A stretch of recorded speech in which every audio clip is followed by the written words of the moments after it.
I believe nakikita na ninyo ang notepad ko sa screen, no? Kasi as I check on my other computer, chine-check ko rin kasi yung live stream natin dito for me to always monitor as well kung sakaling na-disconnect ba ako. And at the same time, nababasa ko yung mga comments na iniiwan ninyo sa comment section ng ating Facebook Live. Kasi kapag meron kayong gustong itanong as we go along with our discussion about visual content marketing, you can always leave that question sa comment section sa baba. Para the moment na mabasa ko siya, pag nabasa ko na, pag na-check ko na, then I will address kung ano man yung mga concerns na meron kayo. Okay, so we are now set. Okay, so let me double check muna another screen so that we can now start our learning session. So visual content marketing is actually part of your digital marketing plan. Kasi matagal na kaming nagkakandak ng webinars or ng mga learning sessions talking about digital marketing through DTI. Kasi 'di ba, the goal is for DTI to continuously assist the micro, small, and medium entrepreneurs of the province in terms of building their business in the digital landscape.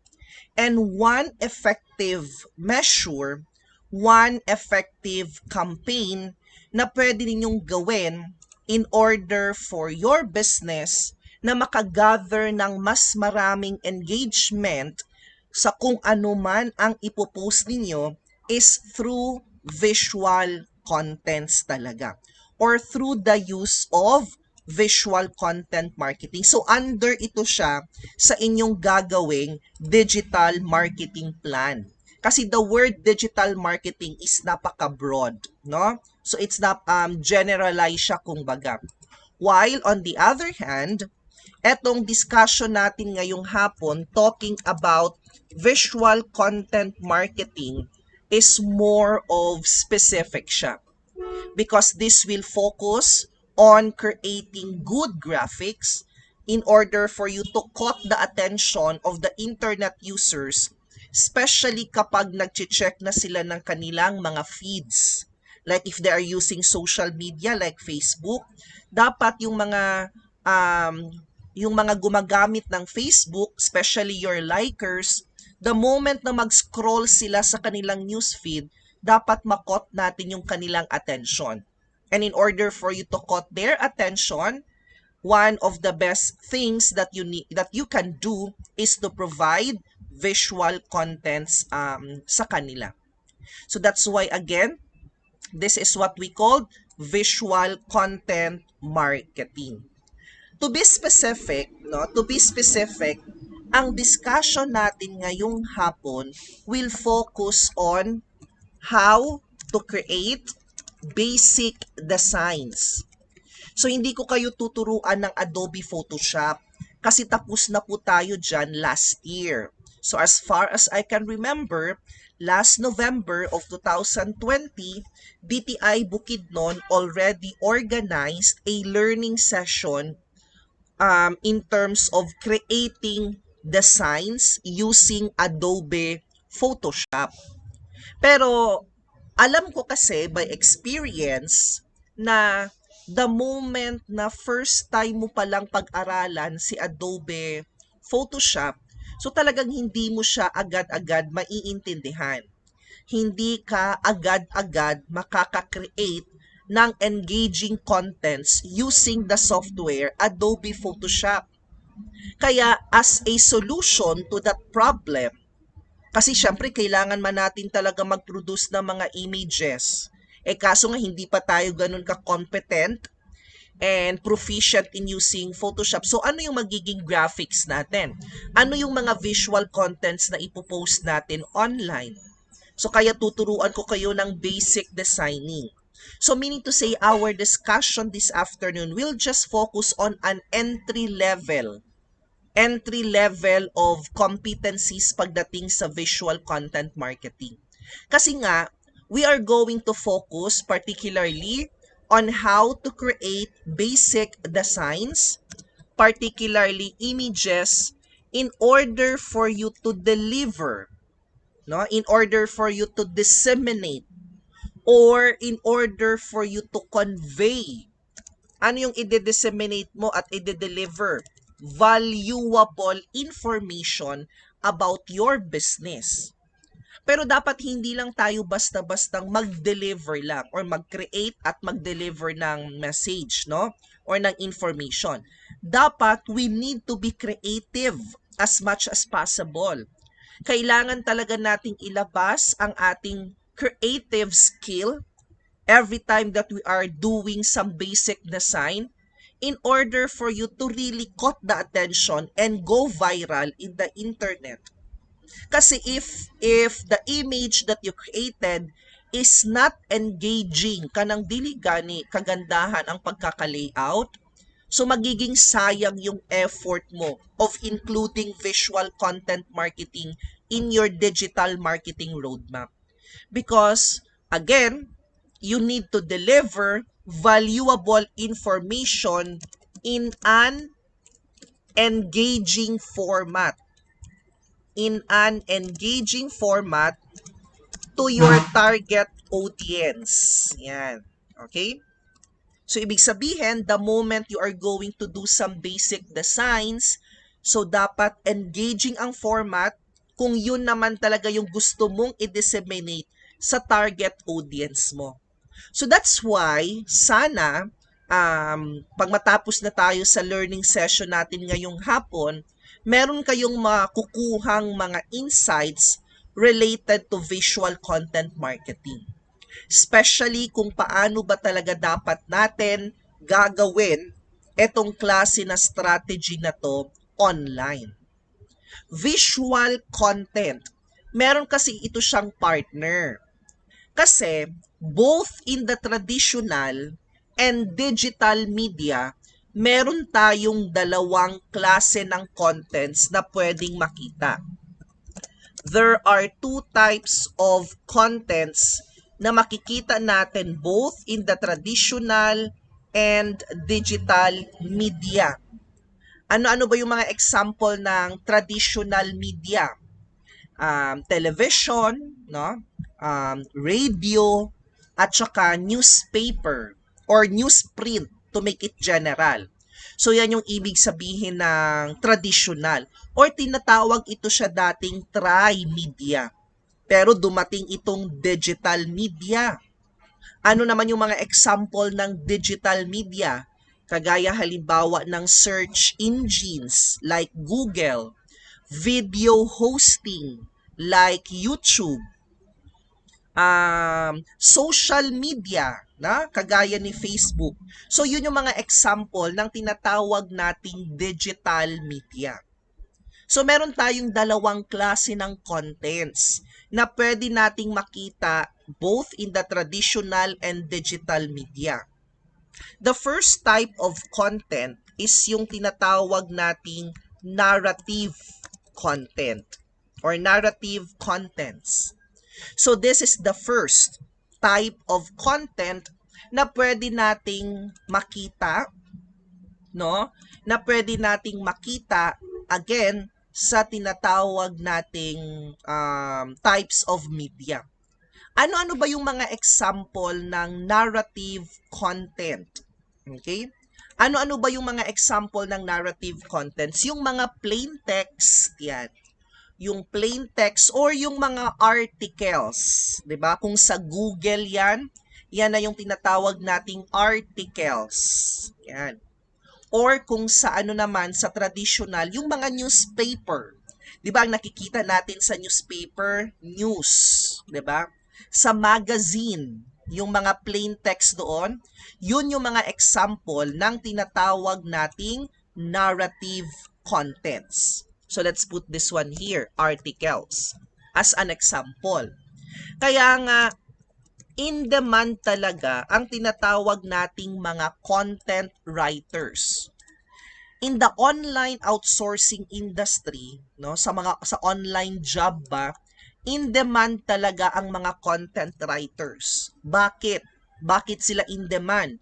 Because content writers are creating articles para i-publish sa isang particular platform. So yan yung unang klase ng content na pwede nating makita.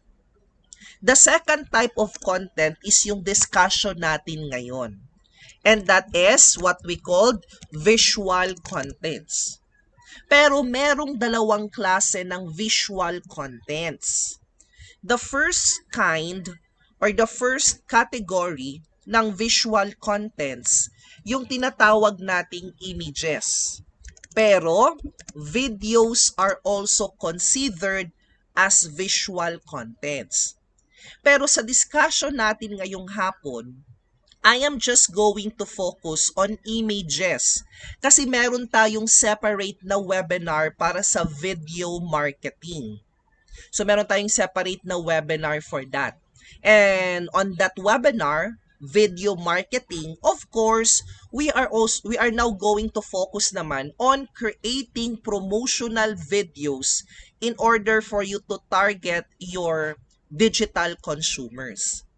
So kaya ngayong hapon, let's just focus on the first classification of visual contents. And ito yung tinatawag nga nating mga images. Kaya, kung in-demand ang mga content writers sa pagproproduce ng mga narrative contents or sa pagproproduce ng mga articles, in-demand din ang tinatawag nating mga graphic designers. Kasi itong mga graphic designers na to, sila ang magiging responsible in order for them, no, to create good graphics. Alam nyo kasi, tumaas na ang appreciation natin pagdating sa mga visual contents. Yung mata natin, mas madaling na-attract sa isang content na may colors, sa isang content na moving, like animation or videos. Tumaas ang ating appreciation. Bakit? Kasi nga, marami ng individuals ang merong easy access sa internet at merong easy access sa mga smartphone. Wherein sa kanilang smartphone, magda-download at mag-i-install yan sila ng mga mobile games, no, na magaganda yung graphics. Kaya the moment na palagi silang nag-e-engage into good graphics, the moment na makakita yan sila ng medyo hindi kagandahan, ide-deadman na yan nila. They are not going to put much of their attention to that. Okay? So kaya tumaas yung ating appreciation pagdating sa mga visual contents. So if that's the case, in terms of doing business, in terms of selling your product or services, so dapat marunong talaga tayong gumawa ng mga visual contents that are really engaging to the eyes of your potential digital consumers. Yung mga videos naman, so sila yung mga tinatawag nating video editors. They are also one of the in-demand, no? Isa din yan sila sa mga in-demand na mga professionals na hinahanap ng ating mga clients. Because video editors, sila ang responsible, no? Itong mga video editors na to, sila ang responsible para mag-create ng mga promotional videos na pwedeng ilagay sa YouTube channel, no, as a form of video marketing. So sa dalawang yan, no, since we are talking about the two types of contents, we are only going to focus on creating images lang. Visual content marketing is not only for digital media, ha. Visual content marketing is not just intended for use sa tinatawag nating digital media. Kasi di ba na-mention ko kanina sa inyo, there are two types of media.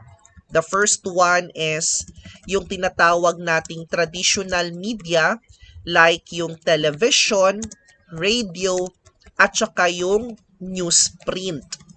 While the second type of media is what we called digital media, like for example, search engine, video hosting, or social media. Search engine like Google, video hosting like YouTube, and social media kagaya ni Facebook, ni Instagram, ni TikTok, ni Twitter, ni LinkedIn, ni Pinterest. So meaning to say, ang visual content marketing is not only applicable para sa digital media. Hindi lang siya para sa digital media. Kasi in the traditional media, meron din tayong tinatawag na visual content marketing. Like for example, yung pinaka-basic and common na visual content marketing in the traditional setup is yung pagle-layout natin ng mga print ads or yung flyers, brochures ninyo, mga leaflets ninyo. 'Di ba nagbibigay tayo ng mga flyers? And I'm sure na experience na rin ninyo na habang naglalakad kayo sa sidewalk, sa unahan ninyo meron ng nakaabang na nagbibigay ng flyers. Pagbigay niya ng flyers sa inyo, pagkuha mo ng papel na yon, pag-check mo sa papel, black and white ang presentation. Photocopy. Actually, medyo okay pa yung photocopy eh. Kaso yung iba, maliit na nga yung papel, naka-memograph pa talaga yung printing. To the point na if naka-memograph siya, ang tendency kasi hindi na rin masyado nababasa. Malabo, 'di ba? Hindi na siya readable to the eyes. Kaya ang tendency pag pangit ang pagkaka-layout, ang pagkaka-present ng flyers na yon or ng leaflets na yon or ng brochures na yon, ang tendency hindi na yan babasahin nung nakatanggap. Baka nga kukumuti na lang yan nila tapos itatapon. And they will not show any interest of reading the content because wala man lang ka-design, wala man lang ka-color yung flyers na yon. So, i-dead man nila. So, kumbaga, nawi-waste, nasasayang yung effort mo.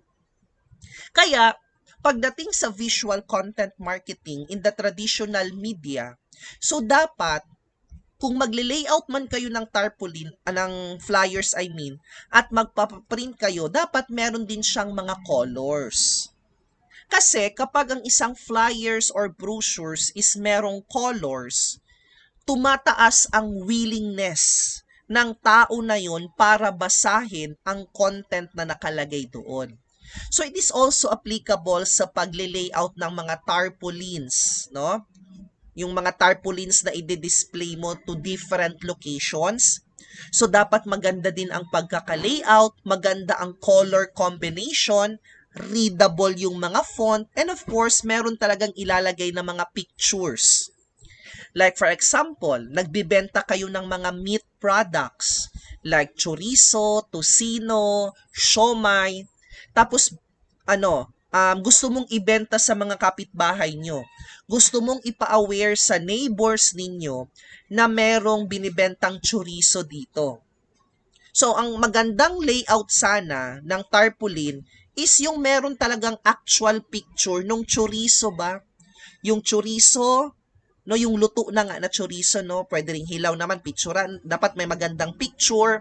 Kaya nga we discuss about mobile product photography din last year. Kasi para matutunan ng mga entrepreneurs kung paano ba dapat gamitin ang mobile phone in terms of capturing images. So, dapat kung magle-layout kayo ng tarpaulin, no, if you are going to lay out a tarpaulin, so dapat maganda yung pagkaka-layout. Kaysa naman magpapaprint ka lang sa bond paper. Tapos nakalagay, chorizo for sale. Dahil ayaw mong magpaprint ng tarpaulin para medyo makatipid ka, so ang ginawa mo, nagpaprint ka na lang sa bond paper na nakalagay chorizo for sale, tapos yun yung dinikit mo doon sa gate ninyo. chances are, hindi masyado yan papansinin ng mga taong dumadaan. Kunyari, paglingon nila sa gate ninyo, tapos chorizo for sale ako, naging aware sila, pero parang hindi siya kaagad nakakakot ng interest para i-consider ng taong dumaan na bumili ng binibenta nyong chorizo. Unlike kapag ang ilalagay mo sa gate ninyo is yung tarpaulin na meron talagang picture ng mga products, ang tendency kasi maglalaway sila. Kumbaga parang picture pa lang nalalasahan na nila, sa picture pa lang nagugutom na sila. Kaya ang chances naman nun, baka bibili sila at gusto nilang subukan yung product na binibenta ninyo. So that's why again, visual content marketing is not only for your digital marketing, but also for your traditional marketing. So that's why it's applicable on both types of marketing strategies. Kaya if you are running a business, kung nagnenegosyo kayo ngayon, or sabihin na lang natin aspiring, balak ninyong magnegosyo, you really need to create a plan for your marketing strategies, both traditional and digital. At sana, kung magsusulat na kayo ng inyong marketing plan, do not forget to include in your plan about the importance of what we called the visual content marketing. Okay? So yan yung dalawang klase ng contents at dalawang klase ng media. Sabi kasi ni Mary Smith, no, si Mary Smith, isa ito siyang influencer. So si Mary Smith is an influencer, a Facebook expert. So magaling talaga siya in terms of learning the algorithm of Facebook. Sa dami-dami ng mga social media available in the internet, Facebook is still the most powerful. Pero meron na ring social media platform ngayon na ginagamit ng mga businesses in order for them to promote their brand online. Pero this is more of videos kasi. Yung TikTok. So yung TikTok ginagamit na rin in terms of promoting, marketing, or building your brand online. Kumbaga nagkakaroon na ng sense ang TikTok sa pagnenegosyo din. Kasi dumadami na ang mga users ng TikTok, not only in the Philippines but worldwide. So kaya it's a good platform, no? It's a good medium to use para mag-market ka kung ano man yung brand na gusto mong i-promote. Now let's go back to Mary Smith. Sabi kasi ni Mary Smith, no, content is king. And I will always believe on this particular statement that content is really the king. Without contents, everything is actually useless. So kung walang contents, walang mga articles, no? Newspapers, magazines are useless. Your website is useless, or Google is useless kapag walang mga narrative contents. YouTube is useless kapag walang mga visual contents. 'Di ba? So that's why 101% no, accurate talaga itong phrase na to, that content is king. Without contents, how can we learn? Without contents, how can we get entertainment? 'Di ba? So without contents, how can we gather information? So that's why content is king. Pero dinugtungan ito ni Mary Smith. Yung second phrase ang mas importante at mas kailangan nyo talagang ilagay sa inyong mga isipan. Content is king, but engagement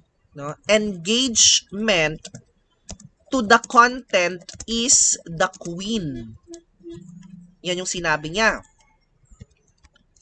But engagement to the content is the queen.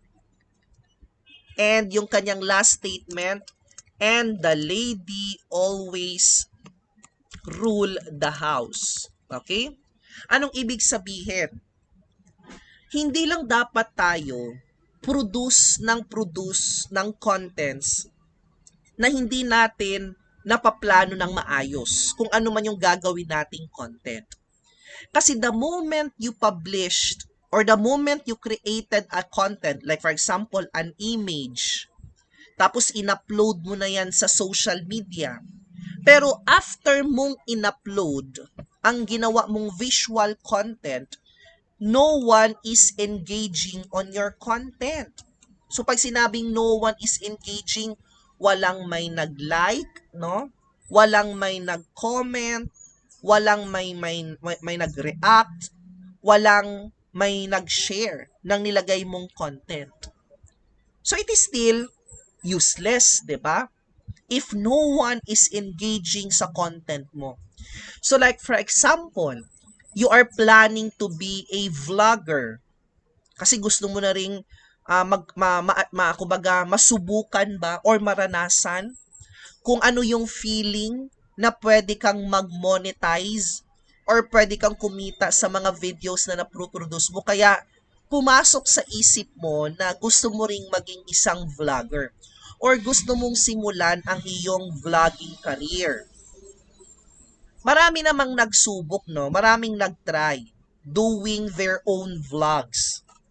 Pero yung ibang mga vloggers kasi, medyo hindi naman engaging yung kanilang mga contents. Kaya anong nangyari?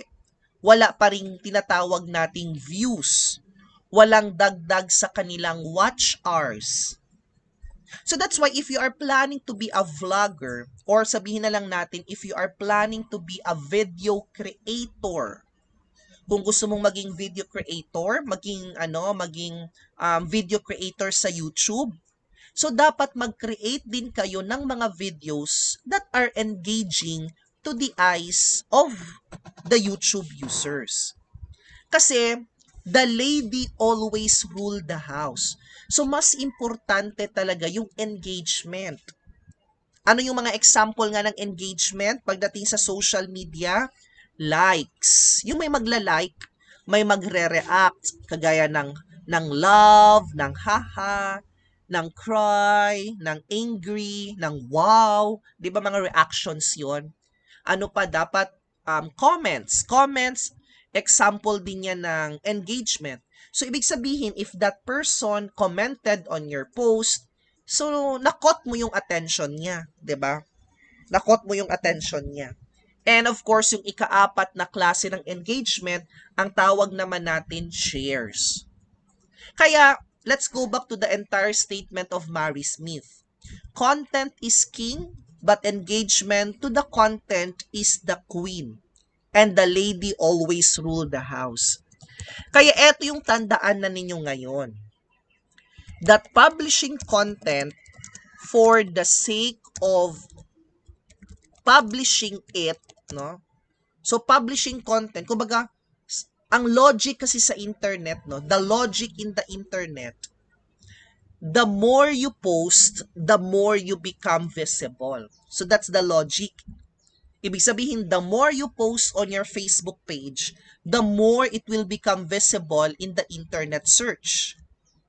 The more you upload videos in your YouTube channel, then the more that video or that channel will become visible in the internet search. The more you post, the more you become visible. So ano yung opposite niya? What's the opposite? The lesser you post, the lesser you become visible. So how much more if you are not going to post at all? No post means no visibility. So that's the logic in the internet. The more you post, the more you become visible. Kaya ang ginawa ng mga may Facebook pages, for example, sige lang din sila post ng post without properly planning for the contents. Kaya anong nangyari? Nagpapublish nga sila ng contents. Pero, publishing content for the sake of publishing content Kasi nga, the more you post, the more you become visible, di ba? Kaya publish ka ng publish. It is actually still useless. Publishing content para lang makapublish ka, it is still useless. You need to properly plan for contents.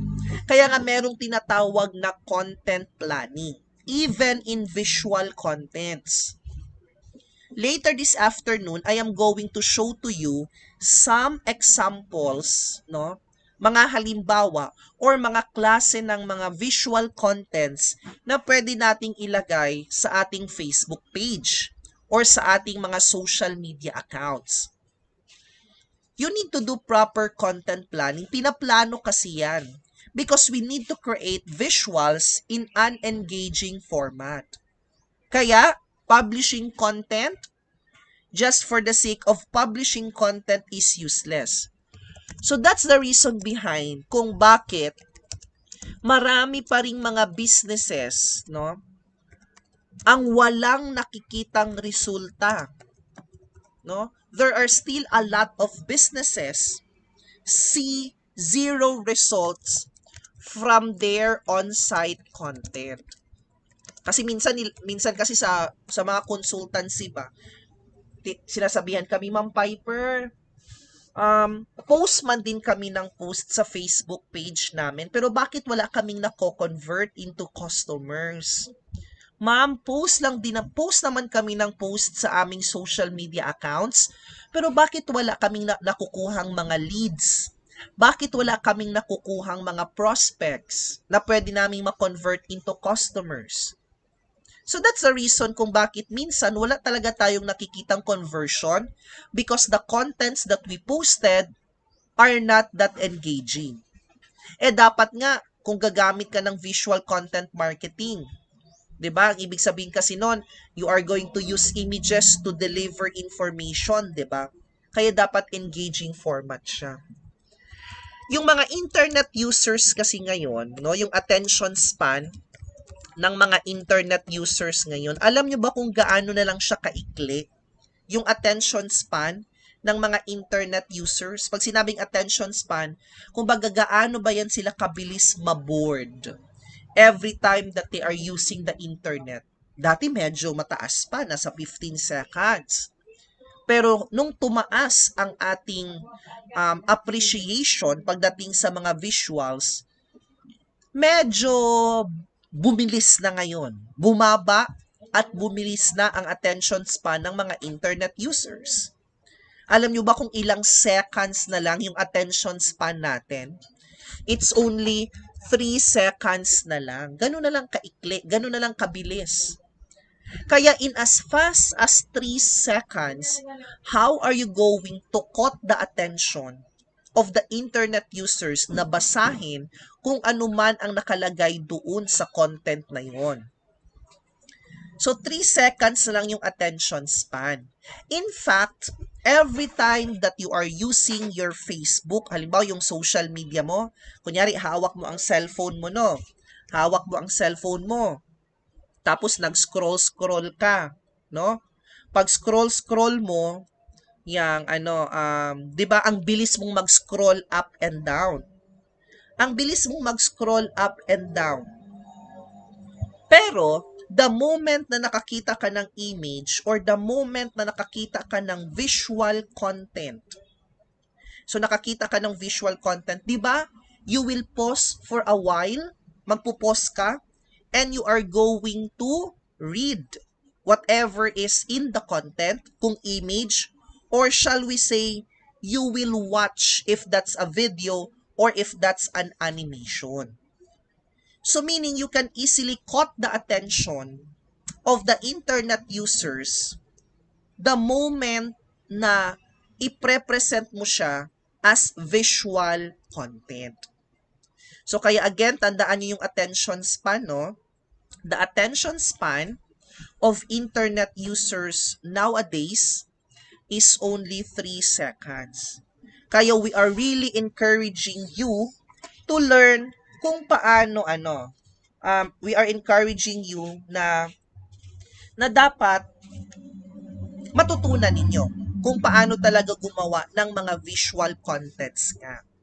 Okay? Ang mga images, kasi we are going to focus on images, di ba? Kasi dalawa yung visual contents. Images man tayo. Images are more persuasive than plain text. Images are more persuasive. So pag sinabi nating more persuasive, mas nakakakot ng attention, no, sa mga internet users, mas may potential siya na maging viral, no? At pag naging viral yun, maraming pwedeng makakita, at saka mas nakaka-convince talaga if you are going to present an image as compared with a plain text. So that's why visual content marketing is the solution. No, visual content marketing is the solution because kapag sinabi nating visual content marketing, this is how we are going to reach our business leads, yung leads ng negosyo ninyo, yung prospects ng negosyo ninyo, and of course, yung customers ninyo nowadays. So, kumbaga, si visual content marketing ang isa sa mga effective na paraan in order for you to reach, no, para maabot mo sila. Sino-sino sila? Yung leads ng business mo. Pag sinabi nating leads, yung mga individuals na wala pa talagang alam about your business. Kumbaga mga strangers. Pag sinabi naman nating prospects, sila na yung mga individuals na meron ng alam about your business, pero hindi pa sila nag-a-avail kung ano man yung binibenta nyo as of the moment. Prospects ang tawag natin sa kanila. So, ang mga leads, iba yan sila sa prospects. Kasi again, ang leads, no? Ang mga leads, sila yung wala pang alam about your business. Hindi mo pa talaga nakakausap. Wala pang interaction na nangyari. Wala pang na-build na relationship. Samantalang ang mga prospects naman, sila na yung aware about your business, pero hindi pa nila nasubukang bumili kung ano man ang binibenta ninyo. So, yun yung mga prospects naman. While yung customers, no? Yung customers, sila yung tinatawag nating mga individuals na talagang bumili na. Meaning to say, meron ng exchange of money at saka yung product. Or, binayaran ka na, tapos gi-deliver mo na yung service. If what you are selling is service. So that's why, nowadays, sa panahon natin ngayon, visual content marketing is how you are going to reach them. Kaya dapat matutunan talaga ng isang business owner or matutunan ng isang entrepreneur or kung hindi man kayo, pwede kayong mag-assign ng inyong mga trabahante or outsource it to someone. Maghanap na lang kayo ng mga pwedeng gumawa in behalf of you. Kaya gagamit tayo this time ng tinatawag na mga visual materials. Kasi ang mga visual materials na yung pag sinabing visuals, no? It will caught the attention talaga of the internet users. Pag sinabi nating visual materials, isa ito sa mga most effective means of getting the attention or gathering engagement from your digital consumers.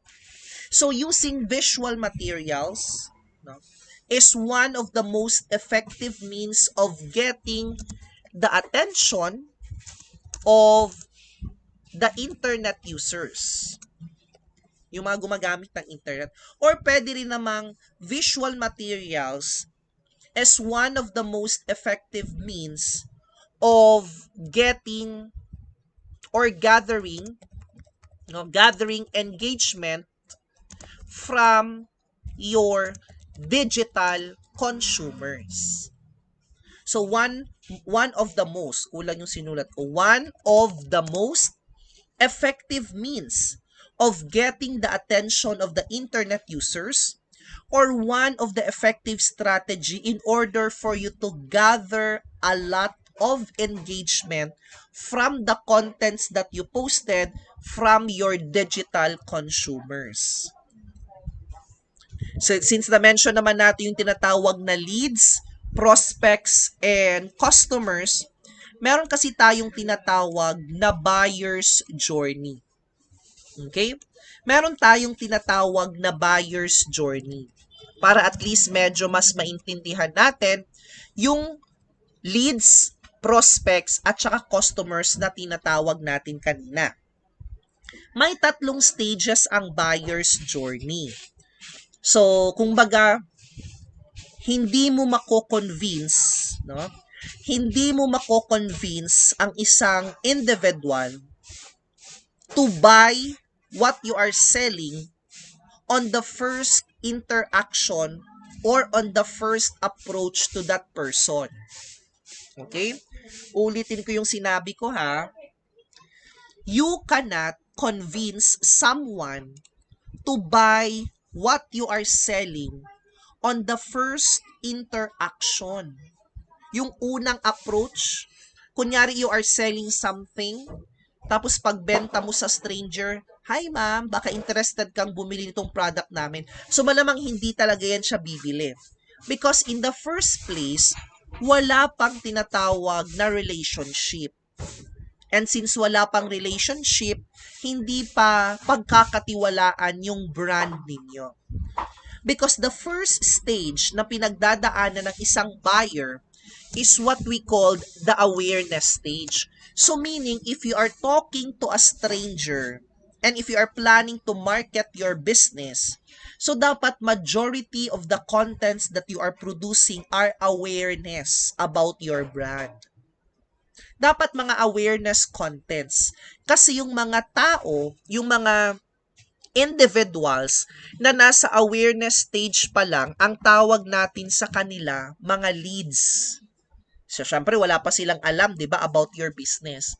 Kaya, if you are talking to a lead, make sure that majority of what you are saying to that person are contents that can help you build your brand to them. Or ma-build yung awareness ba about the existence of your business. So, provide ka ng provide dapat ng contents. Kaya kung meron kayong Facebook page, no? For example, meron na kayong Facebook page at meron kayong mga likers, alam nyo ba na ang tawag natin sa mga likers, ang tawag natin sa kanila, leads natin yon. Kasi doon sa mga likers ninyo, mga leads and prospects, doon sa mga likers ninyo, doon manggagaling kung sino ang pwede ninyong maging customers. So that's why consider the likers of your Facebook page as your leads. Kaya para mas mapadali yung process na ma-convince sila to buy what you are selling, no? So para mas ma-convince talaga sila, no, to buy what you are selling. So kailangan talaga nating mag-provide ng maraming awareness contents. The moment na marami na silang alam, and then they are now going to ask questions about the product that you are selling, umakyat na yan sila ng stage 2. Umakyat na yan sila ng consideration stage, kaya ang tawag na natin sa kanila, prospects na natin. They are now called our prospects. Pag sinabing consideration stage, kumbaga, unti-unti na nilang na-absorb, no? Na-i-interpret na ng kanilang human brain about the many benefits kapag bibilhin nila yung products ninyo. And the moment na they will buy it, kung bibilhin na talaga yun nila, umakyat na yan sila ng third stage. Or yung tinatawag nating decision stage. Kaya pwede na natin silang tawaging mga customers natin. We can now call them as our customers. Kasi, nag-decide na sila na, ay sige, bibilhin ko yung binibenta mong produkto. Or i-avail ko yung service na ino-offer mo. So that's why para mas mapadali, mas mapabilis na ma-convert natin si lead na maging prospect, na maging customer, para mas mapadali yung process, why not make use of visual materials? Kasi nga isa siya sa mga effective means in order for you to reach your leads, prospects, and customers nowadays. Because visual materials can easily caught the attention of what we called the internet users. Okay? Kaya, anong kailangan nating gawin? Anong kailangan nating i-consider sa ating digital marketing plan? That is by using visual content marketing. Okay? Visual content marketing. Yung discussion nga natin ngayon. Pag sinabi kasi nating visual content marketing, we are going to use images or pwede rin namang videos, no? We are going to use images kasi nga mag-focus man tayo sa images ngayon in order for us to convey, in order for us to disseminate, in order for us to deliver. Ano yung i-deliver natin? Valuable information. So dapat if you are planning to disseminate, no, contents to your leads, to your prospects, dapat yung mga valuable na mga contents na makakatulong for your brand awareness. Kasi 'di ba, yun yung ano natin, yun yung pinakaunang kailangan nating ma-achieve eh. Pagkatiwalaan tayo, ma-establish natin ang ating brand, and in order for you to establish relationship is for you to communicate with them. Pero how are you going to communicate if you are not going to post? So that's why, going back to the definition, visual content marketing, we are going to use images in order for us to deliver valuable information. Pero eto dapat yung consideration. Dapat yung image na gagawin mo na doon nakalagay yung valuable contents na yon, dapat nakapresent siya in an engaging format. So, dapat engaging sa mata ng tao yung gagawin mong contents. Kasi para hindi naman masayang yung effort mo. Kasi baka naman gawa ng contents, 'di ba? Gawa ka ng gawa ba, tapos publish ka ng publish, but no one is engaging on that content, useless pa rin. Yun na yung sinabi ko kanina sa inyo na publishing content for the sake of just publishing it is useless. So no wonder why so many businesses see zero results from their on-site content. So that's why kailangan talaga ninyong mag-layout. Kailangan ninyong matutunan ang basic designing para makakreate nga kayo ng contents in an engaging format. Ano ba yung purpose kung bakit kailangan nating i-consider itong visual content marketing na to? Very simple lang naman, no? It's very simple. The purpose why we need visual content marketing in our business is for us to easily attract people. For us to easily attract people, no, to your business. To easily attract people to your business. Either you are selling a product, you are selling a service, or you are promoting a professional brand to easily attract people to your business. I already mentioned kanina na visual content marketing is it's not just for digital, di ba? Kasi even in the traditional, kung maganda ang pagkaka-layout ng tarpaulin, mapapalingon talaga yung taong dumadaan. You can easily attract and caught the attention of that person na mapalingon doon sa ginawa mong magandang visual content. Kaya minsan yung mga billboards ngayon, yung mga billboards, 'di ba,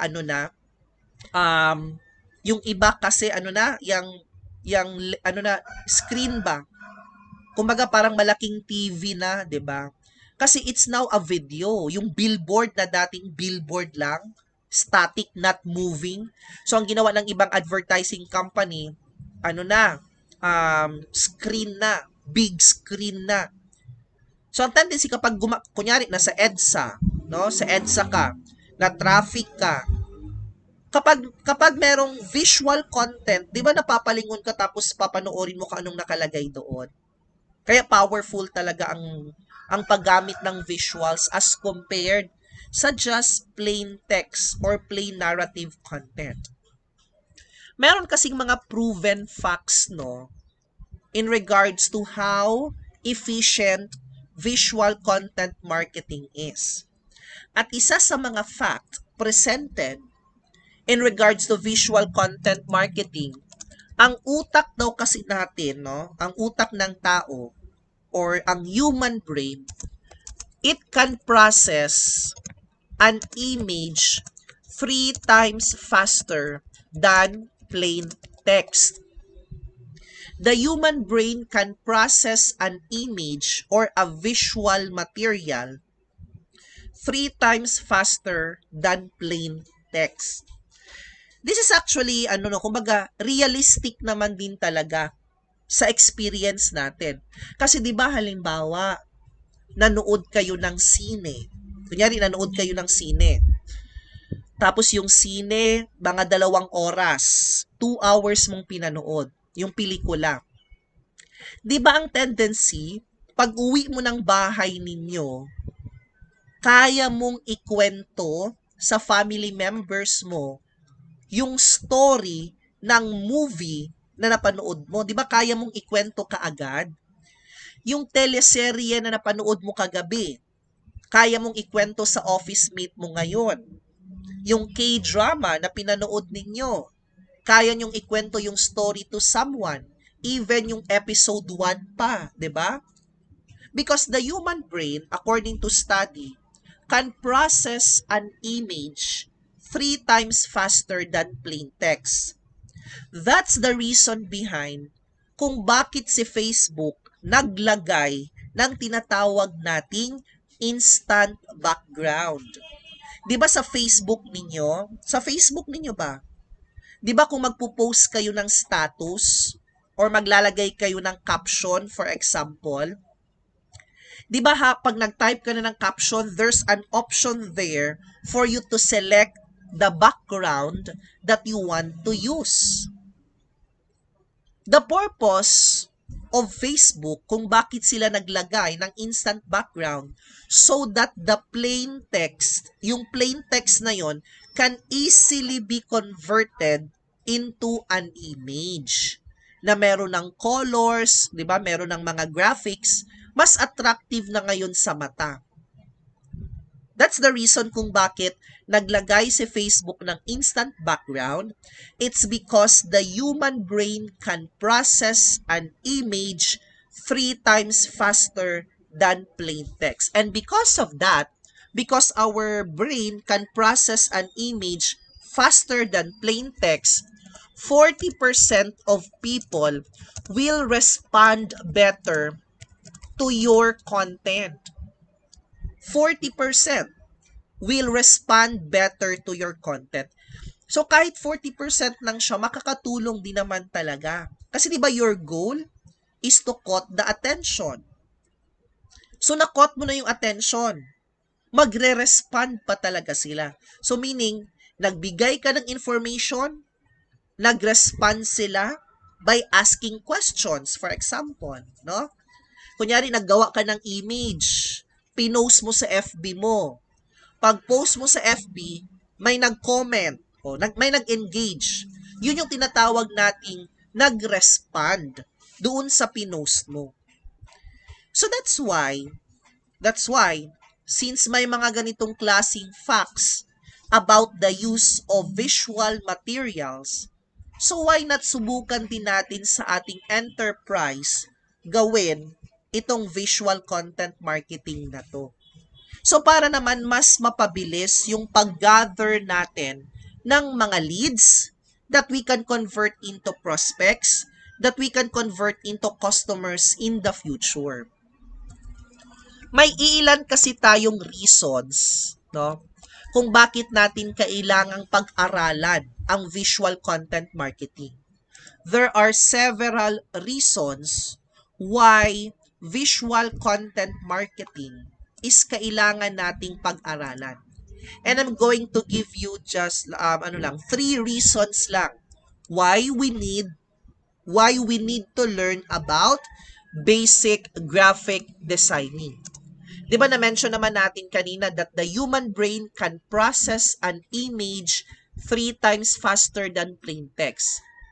And that statement, that fact, is actually supported by this reason kung bakit natin kailangang matutunan ang basic designing.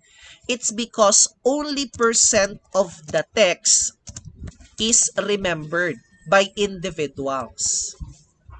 Kaya nga minsan kumbaga mahina tayo sa memorization, 'di ba? Ang tagal nating makamemorize, especially kapag may mga exams during our education years. Only 20% of the text is being remembered. Kaya mas magandang mag-present kayo ng content in a visual format. 90% of information transmitted to the brain is more of visuals. 90% of information na naloload natin sa human brain are more of visuals. And I already explained that one earlier. Kasi nga, the brain can process an image 3 times faster. And because of that, 90% of the information transmitted to the brain are more of visuals. Kaya we are really advising, no, and recommending na the moment you are going to create your flyers, your marketing collaterals, dapat may mga colors talaga. Kasi color images, no, or sabihin na lang natin, images, contents with colors, yun ata ang right statement na itatype ko. Contents with colors increase willingness to read, no, by 80%. Okay? Contents with colors will increase the willingness of that individual to read it by 80%. So, kumbaga kapag nakalingon siya at meron siyang nakitang visual content, may mga colors, may mga images, maganda ang background, 80% ang chance na magkakaroon siya ng interest na basahin kung ano man ang nakalagay doon sa content na yon. So, if eto yung mga na-present nating purpose, if eto yung mga nalaman nating facts and reasons, so I hope na unti-unti ninyong nare-realize how important it is for you to learn basic graphic designing and for you to include visual content marketing in your digital marketing plan. But of course, since we are now dealing with the internet algorithm, matalino ba ang internet, no? Madali niyang ma-detect kung sino yung mga nag-copy-paste lang, madali niyang ma-identify kung sino yung original at saka sa duplicated. Kaya dapat iwasan natin na mag-plagiarize. We need to prevent doing an act of plagiarism. Kasi even in visuals, meron din tayong tinatawag na plagiarism. I'm sure you are already familiar with plagiarism naman, di ba? Kasi pag sinabi nating plagiarism, yun na yung nag-copy-paste ka lang or naggaya-gaya ka lang or nag-duplicate ka lang. Pero para mas maintindihan talaga natin, no, kung ano ba yung plagiarism, eto kasi yung ibig sabihin niya. You are going to publish, no? Publishing duplicated contents. O, yan yung ibig sabihin ng plagiarism. Na-publish na dito, pinablish mo pa talaga ulit. That's an example of what we call plagiarism. Marami ng mga nakasuhan ng plagiarism, although hindi naman talaga kayo makukulong. Ang pagkakaalam ko lang, no, ang plagiarism lang na pwede kayong makulong is yung piracy. Yung pagre-record ng mga pelikula sa loob ng sinihan, 'di ba? Yet that's an example of plagiarism. Pero ang pinaka-specific term kasi na ginagamit natin kay piracy, yun pwede kang makulong. Pero yung ibang piracy, like for example, yung dati, yung wala pang mga Spotify, yung mga ganyan, yung wala pa masyadong YouTube. 'Di ba ang mga ginagawa ng mga tao kay if they want to listen to their music, kay magpapa-burn man yan sila ng mga CD. 'Di ba uso dati yung mga CD, no, compact disc. Tapos minsan magpapa-burn ka ng mga music. Parang ganun din, piracy din kasi 'yon.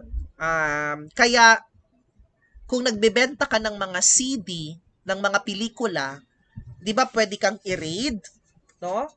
Hindi ka naman nila ikukulong, pero you need to pay, kukunin nila yung yung mga binebenta mo tapos sisirain nila. Plagiarism din 'yon. Nabalitaan siguro ninyo yung nangyari sa Department of Tourism, 'di ba? Alam mo yung tourism advertisement ng DOT na tinanggal na, wala na ngayon sa internet 'yon kasi kinasuhan sila ng South Africa. Yung South Africa, no, nag-file sila ng case against the Department of Tourism ng Philippines kasi yung tourism advertisement nila is the same concept sa tourism advertisement ng South Africa. Kasi ang sa video na yon, may isang tao, may isang lalaki na travel sa mga tourist destinations in the Philippines. So, sige siya, biyahe. Kasi nga tourism advertisement eh. Pero yung ending ng video na yon, bulag pala ang nagta-travel. Bulag. Blind. Ganyan din kasi yung concept na ginawa ng tourism advertisement sa South Africa. Travel daw ng travel yung tao na nasa video, pero at the end of the video, bulag pala yung nagta-travel. So, that's why they filed a case against the Philippines. Kaya tinanggal na, hindi na siya ini-air. Pero ang may kasalanan naman talaga doon, yung agency, yung advertising agency na gumawa ng tourism ads na yon. And they paid money, no? Parang collateral ba? Para lang mabayaran yung damage na nagawa nila. Ano pa yung pinakasikat na plagiarism case in the country? Yung kay Senator Tito Soto. No? Matagal na yun, mga way back 2011, mga ngayon siguro 2012. Matagal na. Di ba nakasuhan yan siya ng plagiarism? Pero yung plagiarism niya hindi image, hindi video, hindi music. Hindi rin naman siya nag-copy-paste completely. Ang ginawa lang kasi, kinapi nila ang speech ng isang senator in the US. So, syempre, English ang speech na yon. Kinapi nila, pero kinonvert nila into Tagalog. Kumbaga, tinagalog lang nila yung mga statements doon ba. So, syempre, hindi naman talaga kasalanan ni Tito Soto yan kasi meron naman siyang PR team. Pero syempre, binasa niya naman yan bago niya dineliver to the general public, di ba? So, habang nakikinig ang mga tao sa speech ni Senator Soto, parang meron silang napapansin. Kasi the speech is all about reproductive health, yung RH. Kasi nga, di ba, Philippines is still on the process of brainstorming with the RH bill. So, ngayon habang nakikinig yung mga tao, parang napansin nila, parang pareho lagi yung kanyang sinasabi sa speech ng isang senator, pero Tagalog lang yung kanya. Plagiarism yun. Kasi ulit, pag sinabi nating plagiarism, you are publishing duplicated contents. Pero meron itong exemption. Hindi ka mapla-plagiarize or hindi ka irereklamo for plagiarism if you are going to give attribution to the owner. or if you are going to give acknowledgement to the source. Walang plagiarism doon. Kasi meron ka mang nilagay na source. So therefore, plagiarism is publishing duplicated contents without acknowledging the source. So if you are not going to acknowledge the source of that particular content, yan, pwede kang ireklamo for plagiarism. Pero the moment you acknowledge or you mention the source, walang plagiarism yon. Kasi in-acknowledge mo naman, nagbigay ka naman ng tamang credits. So sana, kung nag-speech si Senator Soto, sana sinabi niya, according to Senator, o dapat ganun, kasi may source eh. According to, kaya nga si Boy Abunda, for example, every time na nag-new news, no, showbiz, di ba ang sinasabi niya lagi, ayon kay Daniel Padilla, and I quote, ganun lang yung statement niya, and I quote, kasi para maiwasan ang plagiarism nga. Hindi siya makasuhan ng plagiarism. Kasi baka ang isipin ng mga tao na gawa-gawa lang yung statement na yun. Diba? Kaya sinasabi nila, and I quote, so again, because they need to acknowledge the source. So if you want to acknowledge the source, you need to put proper credits talaga. If you want to acknowledge the source, you need to put proper credits.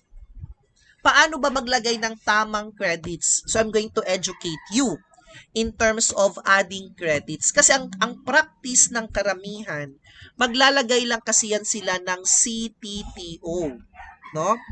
Yan yung practice talaga ng karamihan. Naglalagay lang sila ng CTO or yung credits to the owner. Di ba yan yung ibig sabihin yan? CTTO, credits to the owner. So that's why every time that you are going to post and you want to give acknowledgement to the source, nilalagay natin yung CTTO. CTTO lang yung nilagay natin. So actually, adding CTTO is kulang. No? Adding CTTO is kulang. Actually, parang wala nga siyang parang wala talaga siyang sense. Kumbaga parang hindi siya nakakontribute Parang sinabi mo lang na, hindi ito sa akin ha, kinopy-paste ko lang ito. Di ba ang plagiarism, you need to acknowledge the source. So nung nilagay mo ang CTTO sa post mo, kasi nag-copy-paste ka nga lang, CTTO, credits to the owner, ang question dyan, who is the owner that you are giving credits? Di ba wala? Kasi hindi mo naman nilagay yung pangalan niya So that's why the next time that you are going to add CTTO or credits to the owner, so dapat ilagay mo talaga yung pangalan niya, like CTTO, kung saan mo siya na-save or kung saan mo siya nag-grab, kunyari Chinkitan, o kung sinave mo siya sa Facebook page ni Chinkitan. CTTO, Chinkitan, o pwedeng ganyan. Or pwede mo namang ilagay photo credits. O kung galing naman sa akin, photo credits, Piper Rambuanga. Ganyan. Or ma'am, hindi man namin alam kung saan galing yung source kasi sa Google lang naman namin nahanap. Actually, nakikita naman talaga din sa Google ang source, pero kung hindi nyo talaga mahanap, kasi it will take time, you can always use the statement photograph from Google, photograph from Wikipedia. So, dapat ganon. This is the right way of giving credits to the owner. Hindi lang dapat natin siya basta-basta, kumbaga ipopost lang. Di ba? So, hindi lang dapat natin basta-basta ipopost lang. Na ilalagay lang yung CTTO. We need to properly put the name because that's the right way of giving credits to the owner. Okay, so the next time you post something from another source, do not forget to give acknowledgement or yung tinatawag nating attribution. Pero, there is an exemption to the rule. May exemption naman na pwedeng hindi maglagay ng CTTOF. May exemption. Okay? Na pwede nang hindi maglagay ng credits to the owner if and only if ang image is merong CTA or yung tinatawag nating call to action. Okay? Again, ulitin ko yung sinabi ko ha. Putting credits, meron niyang exemption. Kapag ang isang image, ang isang graphics na nakita mo sa internet at gusto mong i-publish ulit sa Facebook mo, pwede ka nang hindi maglagay ng credits to the owner if ang image, ang pagkaka-layout niya, meron silang nilagay na tinawag na CTA or call to action. Call to action actually is a marketing phrase. Ang call to action marketing phrase yan. Like for example, no, magbigay tayo ng example ng call to action, no. Kasi usual phrase nga siya, so meaning to say it's a plain text or in a form of narrative content. So example natin, like if you want to know more about this event, you can call or text 0939-235-9988. Yan. So this is an example of a marketing phrase na tinatawag nating CTA or call to action. So from the word itself ba, call to action. You are calling them to act. No? Parang you are calling them to act. Call to action. Yan yung tinatawag nating CTA. Okay?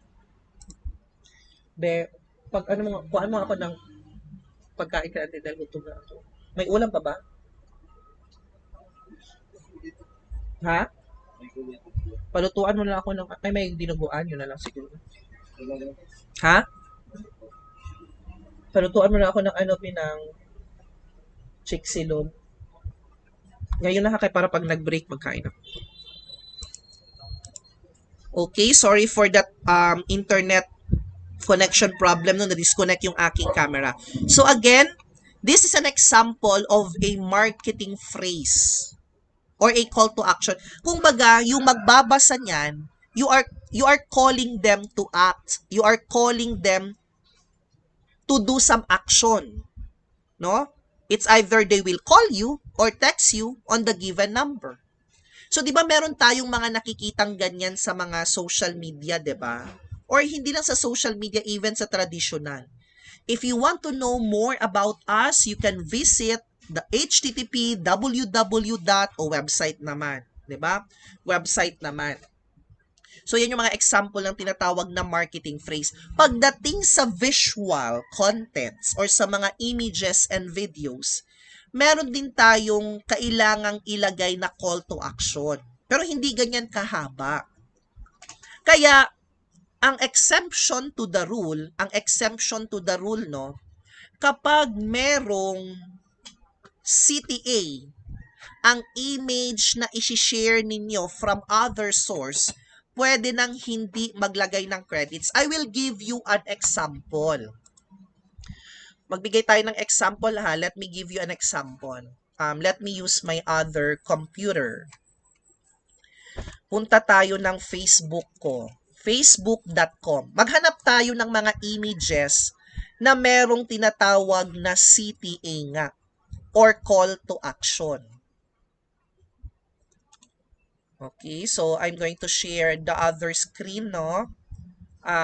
Para makita niyo yung aking Facebook feed.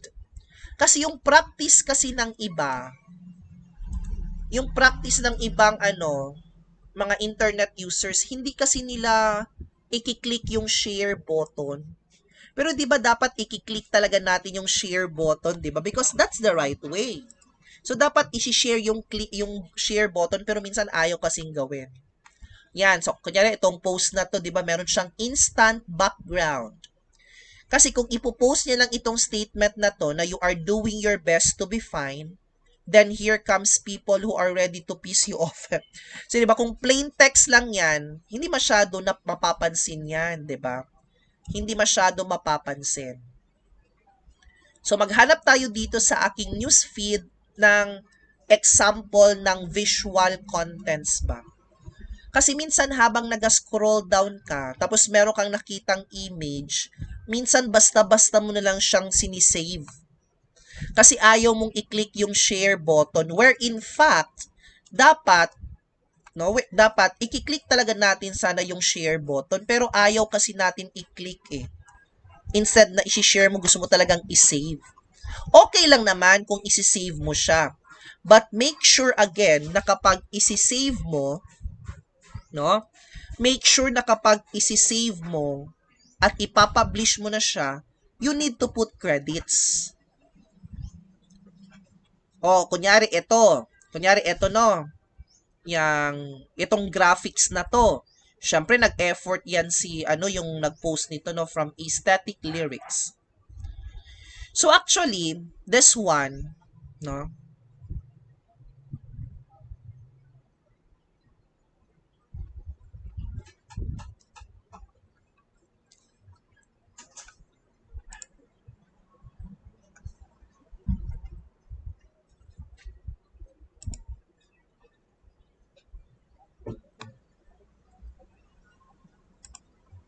okay, so yan, meron tayong intermittent internet connection.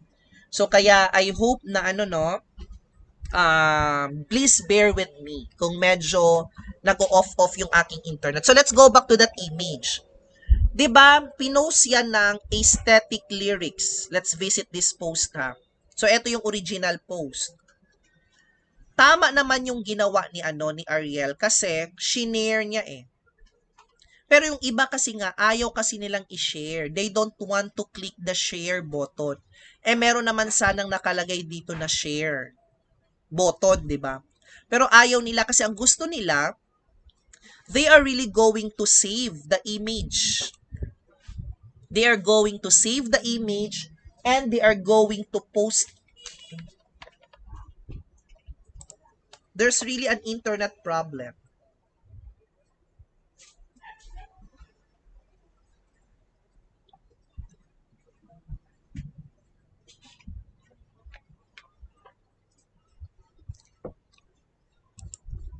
So again, ito yung original post no. Galing sa Aesthetic Lyrics. Aesthetic Lyrics. Kung gusto mo sana itong i-share, like this one, meron ng 1,800 ang nag-share. Ang tawag natin dito mga engagement. So they created a graphics in an engaging format. So maraming nag-like, nag-react, maraming nag-comment, maraming may nag-share. So dapat ang best practice talaga, i-click mo yung share button kung gusto mo siyang ilagay sa mo. Kung gusto mo siyang ilagay sa newsfeed mo. Kaso hindi eh. Ang ginagawa natin, we are going to right-click this and then we are going to save the image. Pag na-save mo, i-upload mo sa newsfeed mo, tapos minsan hindi ka pa talaga nagbibigay ng credits. So, dapat ilagay mo sa caption, CTTO, and then you put this one, Aesthetic Lyrics. Kasi dyan naman galing na Facebook page eh. Or photograph from Aesthetic Lyrics. So, but again, there's always an exemption to the rule. So, like for example, nakahanap, kunyari, kay Chinkitan. Hanap tayo ng graphics kay Chinkitan, no? Minsan, meron tayong nakikitang mga magagandang graphics sa Facebook page ni Chinkitan, especially related to financial literacy. So, pag meron kang nakitang picture and you want to grab it, di ba, kunyari, ito yung picture, no? Ito yung picture. So, ang best practice talaga dapat is we are going to click the share button.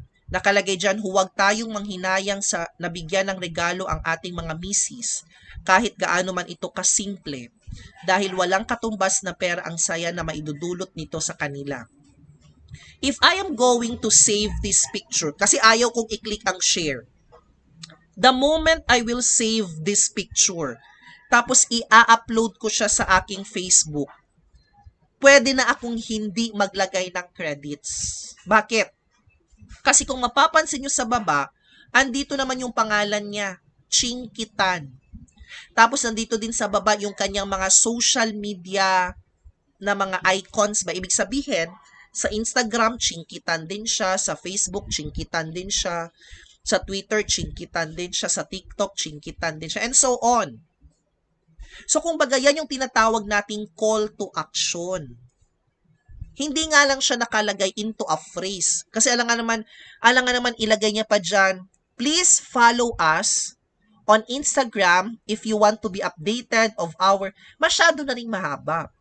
So kung baga, ang CTA or call to action sa mga images, unang tingin mo pa lang, alam mo na kagad kung ano yung ipinapahiwatig. Nung nilagay niya ang logo dyan ng YouTube, o di ba ang dating niya, parang sinasabi ng image na you can also subscribe to our YouTube channel, o di ba? You can also follow us on our TikTok. Ang pangalan ng TikTok niya kay Chinkitan din.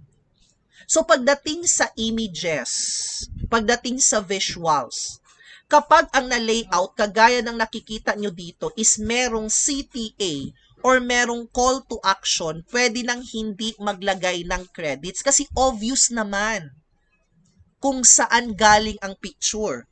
Chinkitan. Obvious naman kung sinong gumawa ng image. Of course, yung admin ng Chinkitan na brand. So that's why again I mentioned earlier, no? That's why na-mention ko sa inyo na if you are planning to create an image or visual contents, so dapat meron talaga kayong ilalagay na CTA. Pero since hindi siya plain text, no?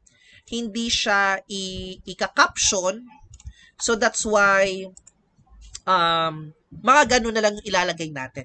Ano-ano ba yung mga example ng CTA na pwede nating ilagay sa visuals? 'Di ba? Yung mga pwede nating ilagay, ano-ano yung mga klase ng CTA na pwede nating ilagay?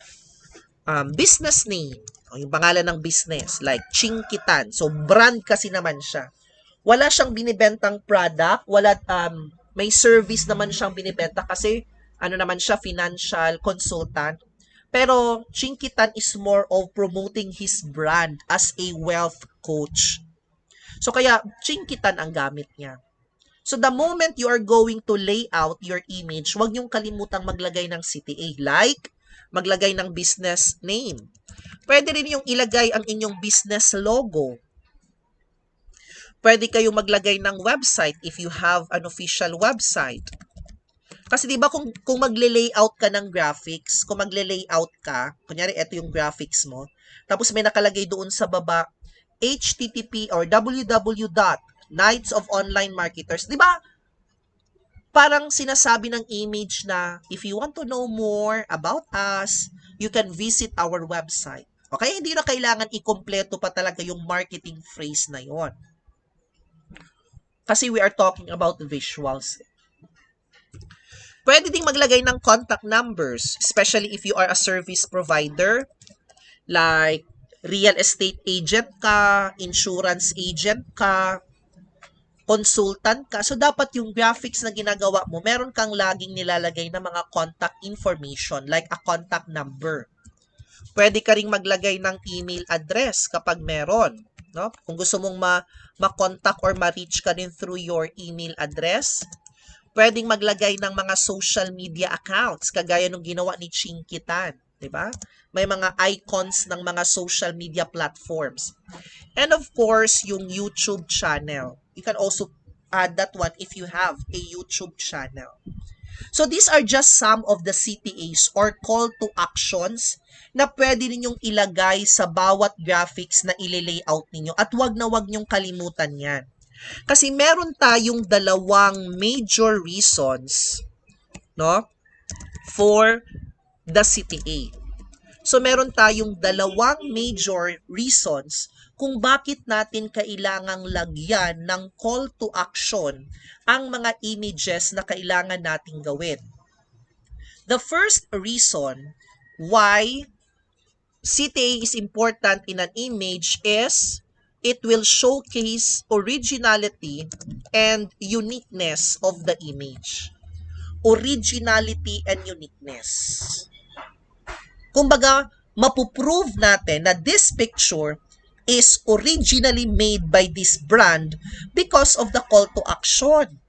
Kaya kung nagka-crop kayo, ang iba kasi nagka-crop pinuputol nila, nakakita lang ng quote of the day, no, magandang inspirational quote, pero nakalagay doon sa baba yung pangalan ng business or may CTA. Ang ginagawa ng iba, kinakrap nila, puputulin nila ba? Bawal din yun. No? Bawal din naman yun. It's already a practice of plagiarism. So, swerte ka lang kung hindi ka mahuhuli or hindi ka madedetect. Pero, you are already violating an act of plagiarism kapag kinakrap ninyo or pinuputol at tinatanggal ninyo yung mga nakalagay doon na mga call to actions. Because, putting a CTA in an image will showcase and measure the originality and uniqueness of that image. Original siya, unique siya, ginawa talaga nila. While the second reason kung bakit kailangan ninyong maglagay ng call to action is branding and of course marketing. Kaya nga tinawag na visual content marketing, 'di ba? Branding. O balikan natin yung image ni Chinkitan. So the moment I will share it to my Facebook, kunyari sinave ko yung picture na yun, yung kay Chinkitan, no? Sinave ko, pinost ko sa Facebook ko. Meron akong maraming friends. Meron akong mga followers. So the moment I will post it, di ba makikita na yan nila? Makikita ng mga friends ko. Pag makita nila yung post ko, mababasa nila Chinkitan. So mas na-promote ang brand ni Chinkitan, di ba? Made-disseminate yan. Mas kakalat. Mas maraming magiging aware about Chinkitan. Siyempre, sikat na kasi si Chinkitan. Kunyari, logo ng KOM, Knights of Online Marketers, ilalagay ko sa isang image. Tapos, ang image na yon ang isi-share ko kay, sabihin na lang natin, tips, no? Tip of the day. Magbibigay ako ng 5 tips on how to be a virtual assistant. Tapos sa baba nilagay ko, Knights of Online Marketers. So if someone will save it and share it sa kanyang timeline at makikita ng friends niya, o di ba? Na pro-promote ko yung brand ko, na ma-market ko yung KOM. So that's why putting a CTA in your visual contents, hindi lang siya para ma-measure ang originality and uniqueness. No? Also, your CTA can actually help you to promote your brand and market your business through visual contents. Kaya wag niyong kalimutan yung CTTO, parehong city, no? CTTO at saka yung CTA. Wag niyong kalimutan yung kanilang mga gamit pagdating sa tinatawag nating visual content marketing. Every time that you are using the internet to search for an image, every time na nagsi-search ka sa internet, no? For a while, guys, ha?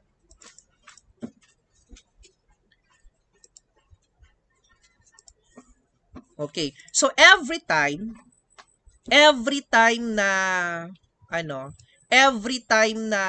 nagsi-search kayo ng mga images, kunyari nag-search kayo sa internet pa. The moment you search in the internet, kunyari pumunta ka ng google.com, tapos nag-search ka doon ng image, no?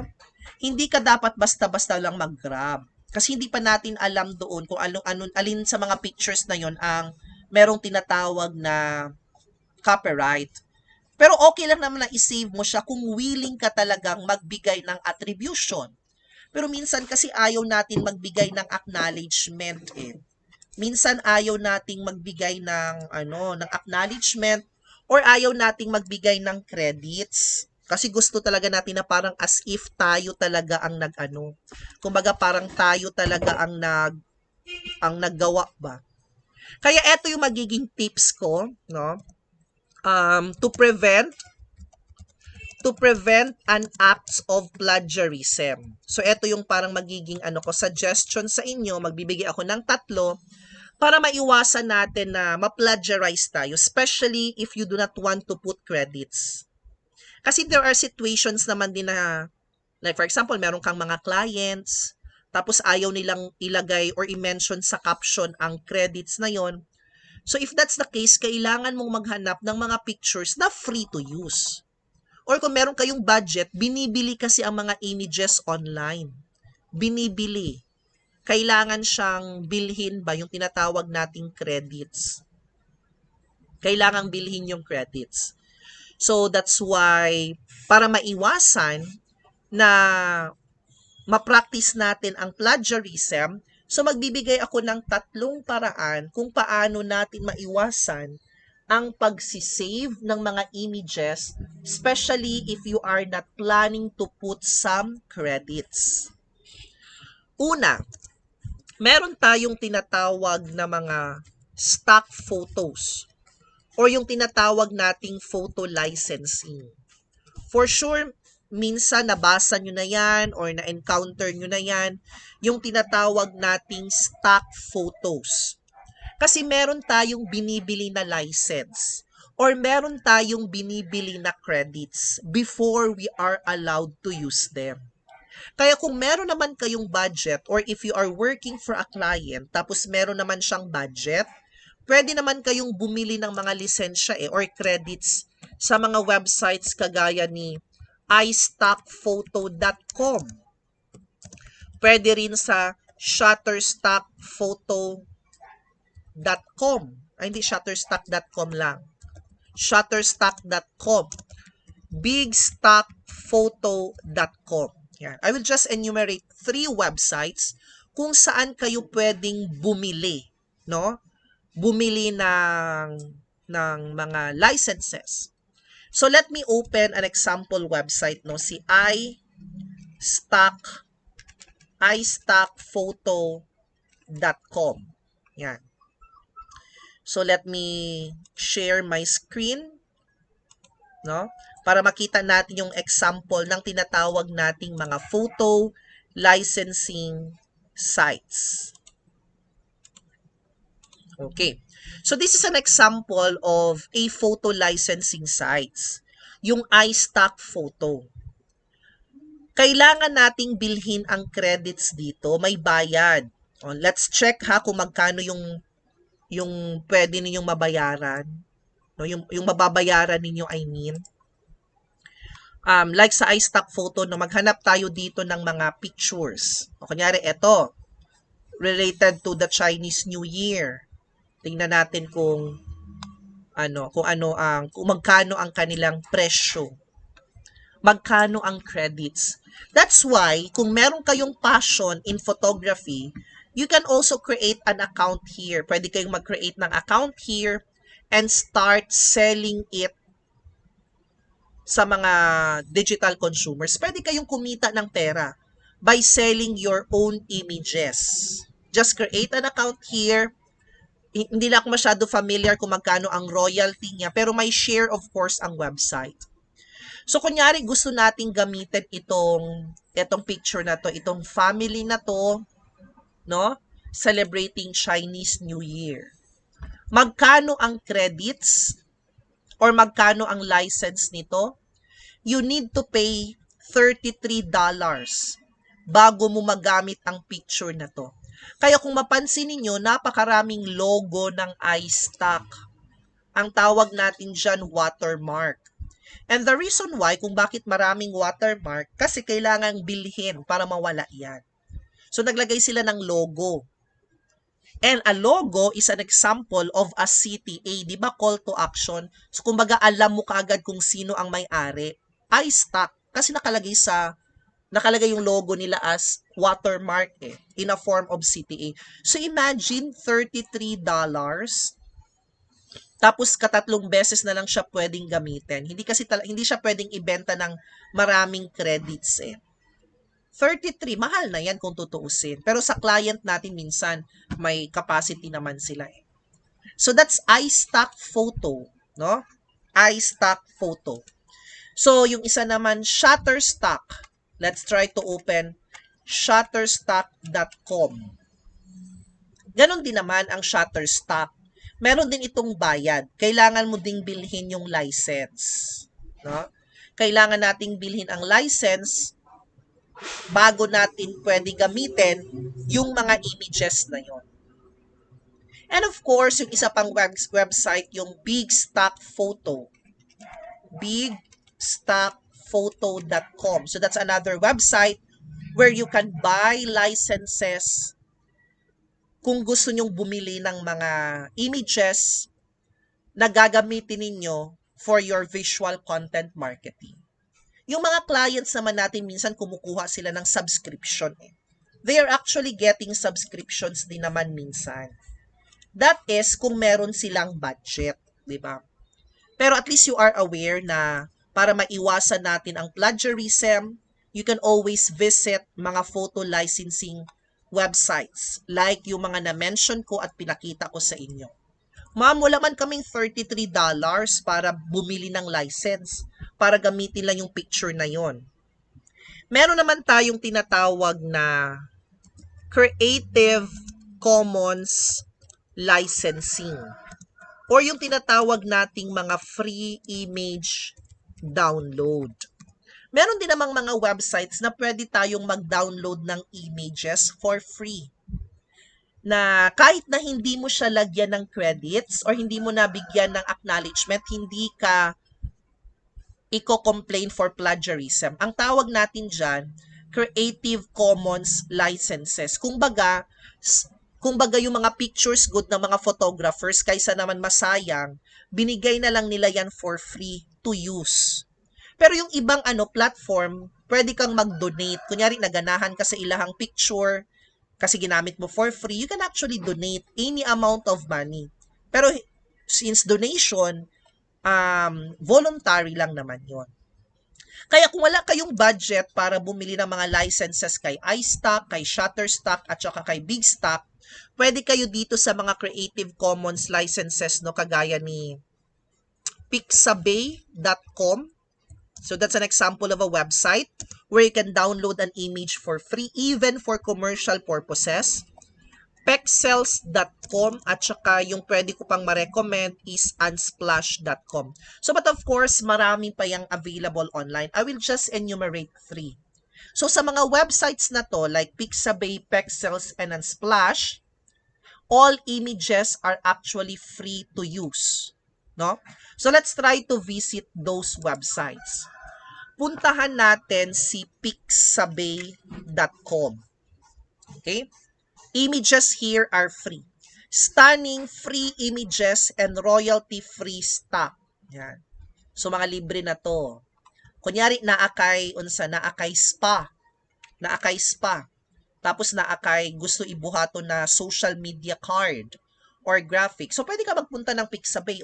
Magaganda naman yung mga pictures, high resolution naman. High definition. Kunyari, gusto mong gamitin ito as the background.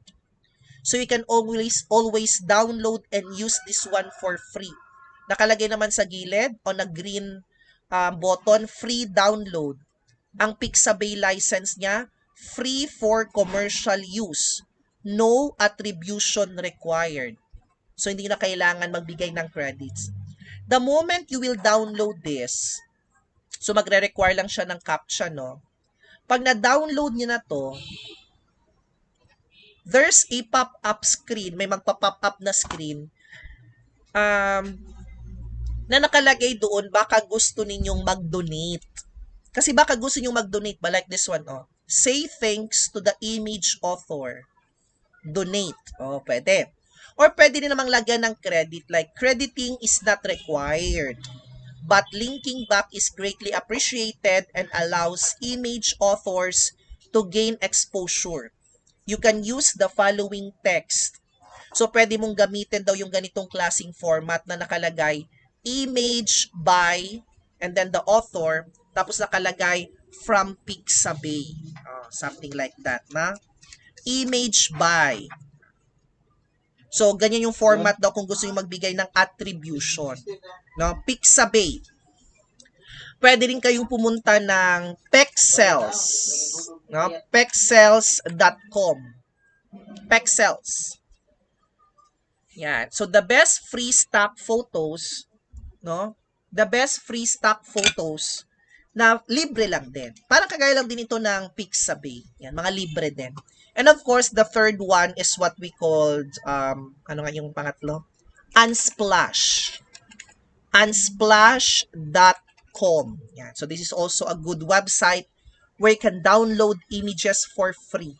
Yan. Diyan na kayo next time mag-grab ha ng mga pictures na gagamitin mo for your marketing collaterals. Pixabay, Pexels, Unsplash. Kasi ang tawag ulit natin sa mga websites na yon, Creative Commons licenses.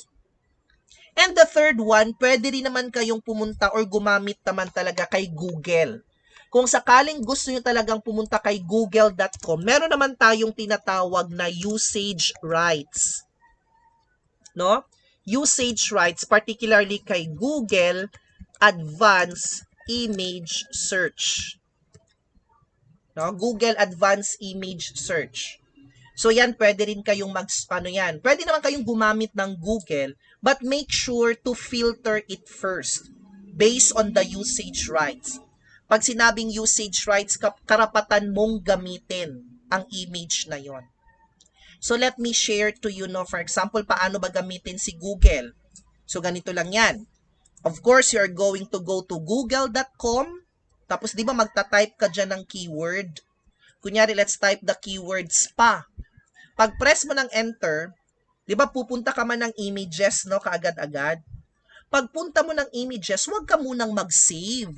Kasi ito galing kay Traveloka, Viator. May mga mga ownership kung baga. Tapos ikaw basta-basta ka lang dyan mag-grab. Hindi. Huwag ka munang mag-grab. Kailangan muna nating i-filter. Ganito mag-filter for the usage rights. Just go first to the tools. Nakikita nyo ba yung parang hindi ata nakikita sa screen kasi yung cursor ko o yung mouse ko. Ay, nakikita pala. So, just click first the tools sa taas. Tapos, makikita nyo ang usage rights. Tapos, piliin nyo ang Creative Commons licenses. Para lahat ng result, mafi-filter sa mga free to use na lang. So, saan ulit pupunta? Pag nagpunta ng images, sa tools, tapos punta ng usage rights, and then click the Creative Commons licenses. Lahat ng mag-a-appear dyan na picture, yan na yung mga pwede nyong gamitin. Like galing kay Flickr, galing kay Pixneo, galing kay Pixhere, Pixabay, depositphotos.com, yan. Mga free to use na ito. So, even you are not going to put attribution or credits, it's okay. Kasi na-filter naman siya into Creative Commons licenses or yung mga tinatawag nga nating free image download nga. Okay? So, to prevent an act of plagiarism, so eto yung mga kailangan ninyong gawin. Yung photo licensing, like stock photos, you can buy credits. Pwede rin sa mga free image download at saka sa usage rights. So, bago ako mag-proceed, kasi ang next ko na discussion is for me to demonstrate. Magde-demo kasi ako sa inyo ng isang web-based platform on how to create a graphics. Para at least you have an idea on what to use in order for you to create your graphics to promote your products. Pero bago yan guys, let's have some short break lang, siguro mga 5 to 10 minutes lang muna. Mag-inom lang ako ng water at saka mag-CR break lang ako, kadali lang. No? So you can also do that one, no? You can also do the same. And while waiting for our session, no, I'm just going to play some videos muna. Tapos babalik tayo after 5 to 10 minutes. Okay? Sige. So, mga 5 to 10 lang, mag-CR lang muna ako. Medyo, kailangan ko na talaga siya mag-CR break. So, see you after 5 to 10 minutes.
Ay,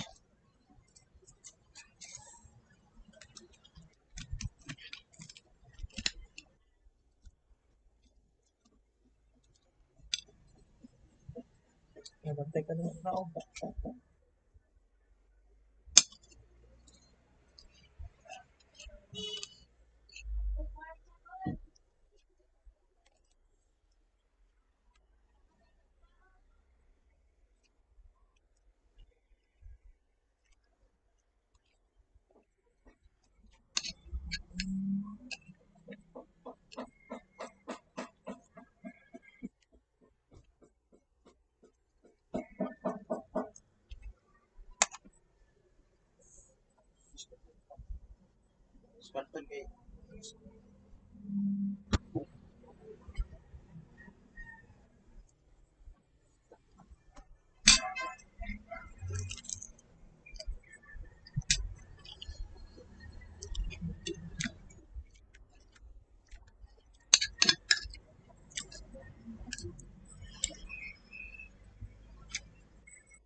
kung ganito yung ating view, parang ano kasi siya yung maliit, 'di ba? So, lakihan natin ha.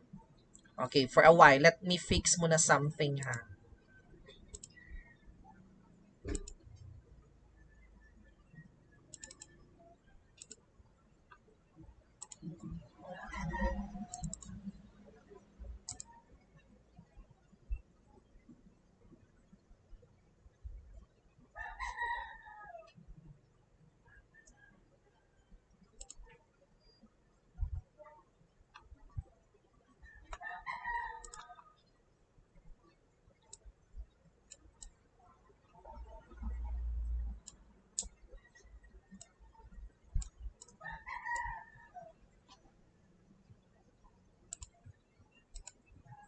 Okay.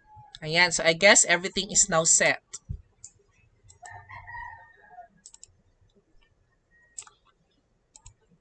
Okay, so I believe it's now set, no? So I am now going to demonstrate and show to you kung paano gumawa ng visual content here.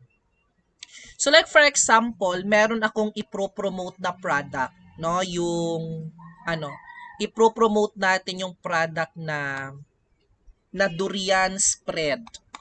So meron akong picture dito ng durian spread, no?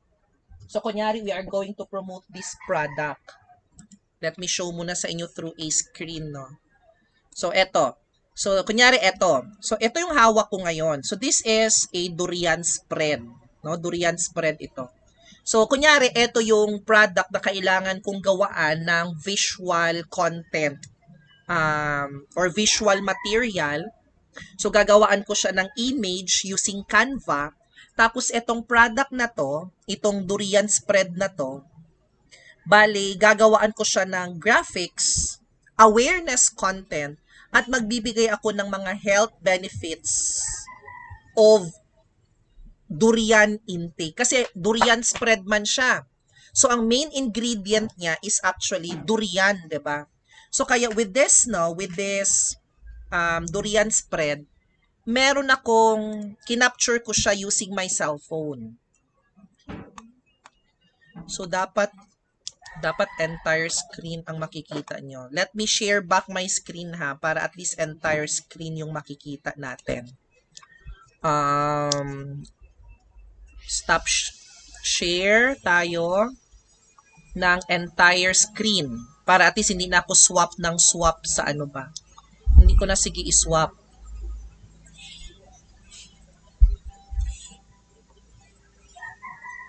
So, yan. So, I believe na yan, ang screen ko na ang nakikita ninyo, 'di ba? Yung screen. Okay. So, yung durian spread na sinasabi ko sa inyo, the durian spread na gusto kong i-promote, pinicturan ko na siya. And I believe nandito na yan siya sa aking desktop. Eh. Hanapin natin yung file na yon kasi pinicturan ko na siya kanina. Durian. Saan ko kaya siya nilagay? Baka sa durian. Downloads. Try natin sa downloads na folder. Hanapin natin yung picture kasi I'm going to use Canva. Madali lang naman gamitin ng Canva. It's actually user-friendly. No? In as fast as 5 to 10 minutes, pwede tayong makagawa na ng instant graphics using Canva. So, ito yung ating image. Yan, si Durian. So, ito yung picture, no? So, using my cellphone, yung cellphone ko lang talaga, yung smartphone ko, gamit si smartphone, pinicturan ko si Durian spread. So, ito yung ating initial na capture. Di ba? Yan yung hinawakan kong palaman kanina. So, ngayon, gagawaan ko siya ng marketing collateral. So, dito sa canva.com, marami tayong mga options na pwedeng piliin. Marami kasi yan siyang mga dimensions. You can create your poster, you can create your logo, mga marketing collaterals ba. Tapos may mga available na siya na templates that all you need to do is just to edit. Since ipopost naman natin sa Facebook, I will select social media. Tapos iba-iba din yung dimension ng social media, like sa Instagram, iba. No? Sa story ng Instagram, iba. Sa TikTok background, iba. May kanya-kanya silang mga dimensions. So, since we are going to post it in Facebook, so pipiliin ko yung Facebook post na lang. Tapos mapupunta tayo ngayon dito sa ating empty na layout wherein dito na natin ilalagay yung ating mga designs. So I will just create a design ng medyo quick lang, no, for the benefit of time because it's already 3:34. So kaya kayo na lang ang mag-explore further on the many features of using Canva. So dito sa puti na to, itong box na puti, dito tayo magle-layout ngayon ng ating design. So dito ako maglalagay ng tip of the day. Ng tips, no? Like health benefits of eating durian. So templates, you can upload your pictures here. You can also search some photos available sa kanilang gallery. You can insert some elements like square, mga shapes, and other elements na pwede nyong makita. Meron tayong text, you can insert some audio, video, and of course, background. Click and drag ka lang man din dito. Pero since eto yung picture na gagamitin natin, the first thing that I need to do is to remove the background. Di ba kailangan kong tanggalin itong background niya, like itong plastic dito sa likod, itong tela sa baba, yung hollow blocks na nasa likod. So I need to remove that background eh. So kailangan siyang i-photoshop. Kaso hindi ako marunong mag-photoshop para i-remove ang background. So meron tayong solution to that. So if you want to remove this one easily, no, there's a website na makakatulong sa inyo. Wherein in as fast as 5 to 10 seconds, pwede niya nang ma-remove ang background instantly by visiting the website remove.bg. So that's the website that you are going to open, no? That's the website that you need to open. Yung remove.bg. Okay? So remove.bg. So yan yung website na automatically can help you remove the background. Pero syempre may ibang picture na hindi siya ganun ka-perfect. Especially if low resolution yung picture mo. Okay? Pero kung okay naman ang pagka-capture, all you need to do is just to upload that picture. Hanapin natin ulit yung durian na yun, no, nasa baba. Yan. This one. Durian spread. So, the moment na ma-upload na yan sa website, yan, tatanggalin niya na yung background. So, nga naging transparent na. So, para kung naging transparent na yung background, so pwede mo siyang ipwesto kahit saan mo gustong ilagay na background. You can now customize it further. In fact, dito sa remove.bg, meron na rin silang mga selection of backgrounds ba. So, meron na rin silang mga selection ng mga backgrounds o na pwede mong piliin kung ano yung gusto mong background na ilagay. Diba? Pwede na siyang ilagay to any kind of background. So, you can actually use remove.bg, especially in doing your product marketing. Yan. Diba? Nice na tingnan, diba? As compared kanina. Pero transparent lang. So, I'm now going to download it. So, from being like this, ito yung original picture. This time, nung na-remove na ang background, ganito na siya. So, kaya pwede mo na siyang paglaruan. You can now play with the backgrounds kung anong gusto mong gamitin. And with that, since nandito tayo sa Canva, I am now going to upload the picture. So, i-upload ko yung image na yon, yung ginawa natin. So, I'm going to upload that image, no? Yung na-remove na yung background. This one. Yan. So, it's now uploading. Tapos, pag na-upload na siya, pwede na nating ilagay dito. Yan. So, it's now uploading here. Pag napuno na yan, pwede na nating i-include sa ginagawa nating layout dito sa putik na yan.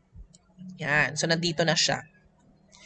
So, ngayon, pwede ka na ngayong mag-isip ng mga pwede mong ilagay na background. Pwede mo na siyang i-resize. Medyo naglalag yung aking browser, no? Anyway, sige lang. Madali lang naman ito. So, if that's the case, pwede akong pupunta ng photos. Maghanap ako ng mga pictures like ito, yung sinearch ko kanina, na durian. Pero pwede rin kayong maghanap doon sa mga Pixabay, yung mga na-mention ko kaninang mga websites. Yan o, Pixabay, Pexels, Unsplash, tapos i-upload nyo lang dito. Pero meron din namang mga available dito sa Canva. Just go to photos and use the search box. Basta may salitang free, pwedeng gamitin. Pero kapag merong pro na nakalagay, or minsan kasi may mga pictures dito na kailangan mong bayaran. Pero pag free, pwede. Pag may bayad, hindi mo pwedeng ma-download ang picture. So let me use this background. Let me zoom out my screen yan. So I'm going to use this one as the background. Stretch mo lang. Ganyan. And of course, you need to position this one to back. So para makita yung pineapple jam mo. Di ba medyo nice tignan, no? Tapos dito sa gilid, dito ko ilalagay yung, kunyari, health benefits of durian. Pero there's an option here. Pag i-click mo yung picture, dito sa gilid, sa taas, meron tinatawag na transparency. So kung gaano siya, yung opacity ba? Or transparency ng picture yan. Pero ako hindi ko usually ito ginagamit. What I am doing is elements. And then I am going to insert some shapes. Of course, square lang. Pag nag-insert na ako ng shape, like this, no? I'm going to insert a shape. Tapos, ito yung i-a-adjust ko yung opacity. Or ito na yung i-a-adjust ko yung kanyang transparency ba. So, ito yung mga other elements o na pwedeng ilagay. May mga animated pa talaga.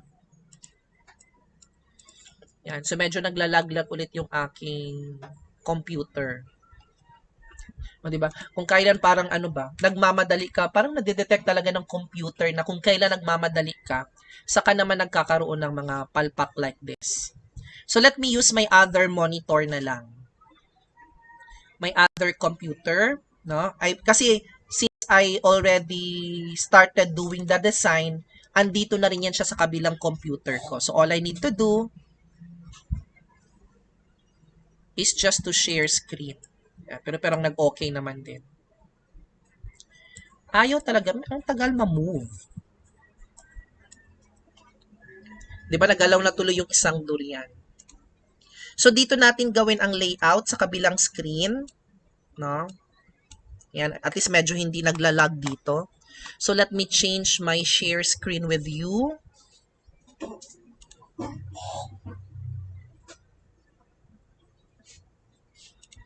Para hindi ata naglalag itong isa kong computer.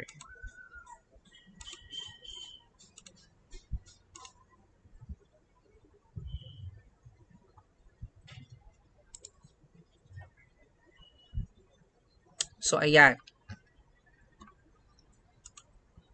Ay, saan na yun? Mali.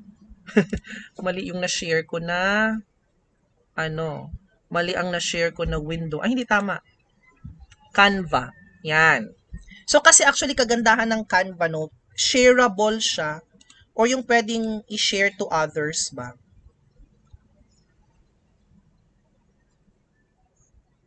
I know, the screen is wrong. Okay, for a while ha.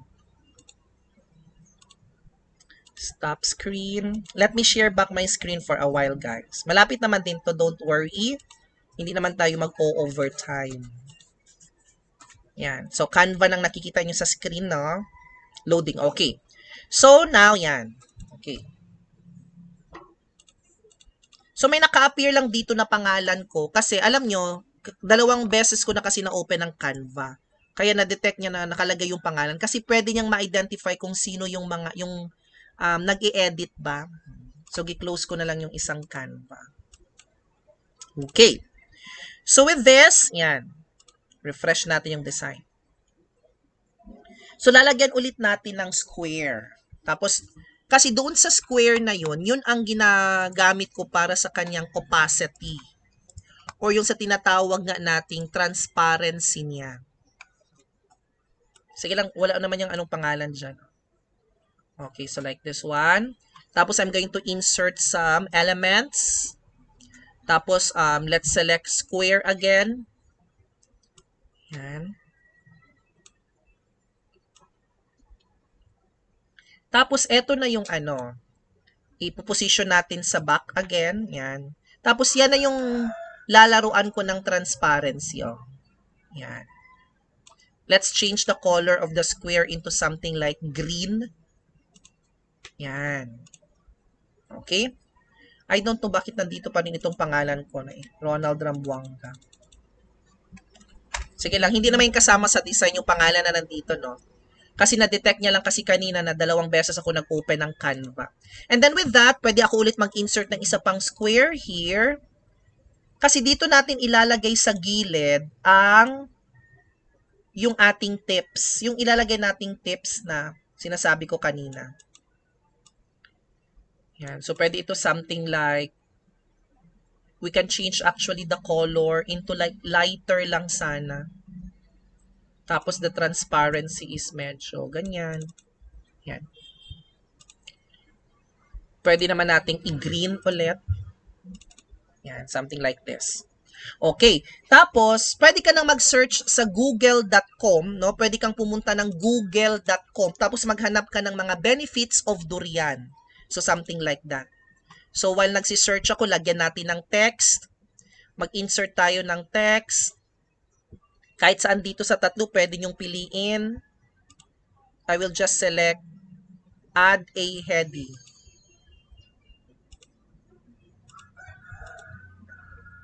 Yan. Tapos, ilagay natin dito durian.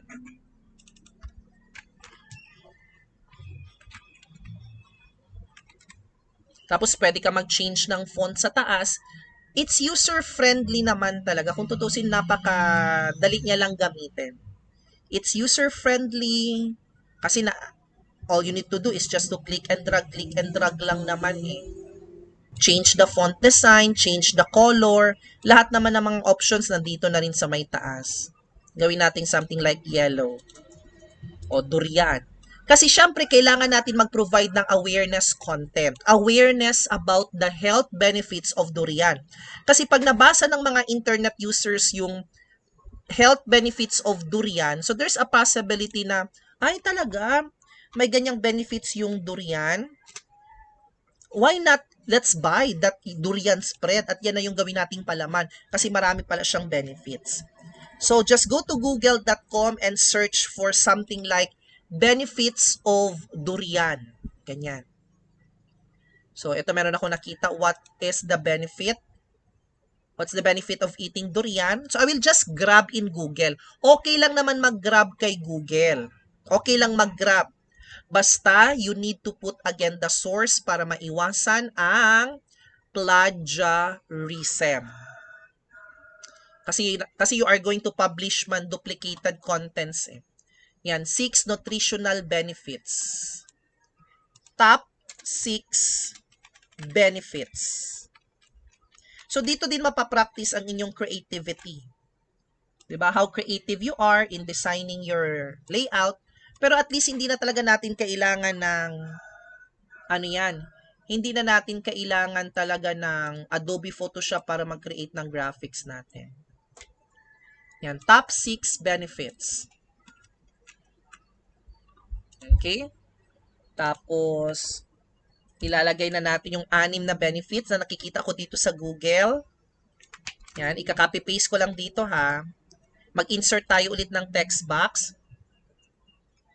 Yan, tapos i-resize lang natin kasi para magliit lang yung font niya. Okay, so ilalagay natin dito sa gilid. So this is the first benefit. Second benefit, durian may help regulate blood pressure. Sige lang, kina-copy-paste, mamaya na natin i-format. Number 3, durian may help you sleep better. Number 4, durian may help combat skin pigmentation and wrinkles. Number 5, benefit, durian contains nutrients that may help support bone health. And the last benefit, kasi nga 6, durian boost energy. Yan. So this is an example of, again, yan, your visual content. Liitan natin yung font. Yan. Pati yung spacing, ito yung spacing, oh. Spacing ng bawat line. Ganyan. And then that's it. So, pwede nating palakihin ng konti ang font. Can make you happy. Yan. And then we can actually change color, no? You can depende sa inyong creativity. Yan. Kasi since meron naman tayong touch of yellow and green, so parang panindigan na lang natin yung color nila ba, yung color coding mo. And of course, ang pinaka-importante sa lahat, wag na wag niyong kalimutan again ang source. Ito, iakyat natin sa taas. So, ilalagay natin ang source. Ang source is Health Plus. So, ilalagay ko yan dito sa baba. Source. Health Plus. Gawin natin color white. And then, that's it. The next thing that you need to do is to put your CTA sa baba. So, pwede kang maglagay ng call to action. You can actually upload your logo, no? Kung may logo kayo, pwede nyong ilagay. Or pwede rin maglagay dito sa baba ng cellphone number, ng website, na ganon. So, yan yung mga durian. So, kunyari maglagay tayo ng logo ng DTI. So, kunyari DTI ang gumawa kasi ipopost nila sa page nila. Or Negosyo Center. Yan, basta importante, bawat image is merong CTA. Or call to action. Kasi alam natin yung kanilang mga, ano, diba, yung kanilang mga roles ba? Or mga reasons behind. So, yung mga picture ng mga logo dito. Guys, you can also subscribe to my YouTube channel, ha. Hanapin nyo sa YouTube yung Queen of the Nights. Kasi, meron tayong, mga video materials doon na pwede nating magamit in order for you to learn more about digital marketing. So, for example, itong logo na lang ng pasalubong center ng Golden Harvest ang ilagay ko, ha. So, ilagay na natin sa taas and then the logo here. And this logo of Golden Harvest Pasalubong Center in Valencia City will serve as my call to action. And then that's it. This is now your graphics promoting this, pero technically hindi ka nagbebenta, di ba? Parang hindi, kasi hindi mo nilagyan ng price at wag mong lagyan ng price, ha? Kasi nag-share tayo ng top 6 benefits, eh. Kumbaga awareness content ito. Durian benefits. So this will be our file name, and then the moment you will download this, yan, pag na-download mo na to,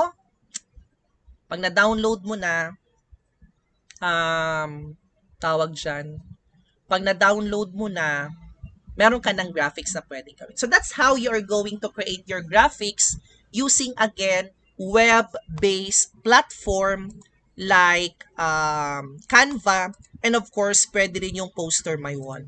So since limited lang yung oras natin, hindi ko na siya ma-discuss further, but you can always explore by your own, no? Kasi napakaraming pwedeng gawin. Napakaraming pwedeng magawa by using, again, canva.com. Okay?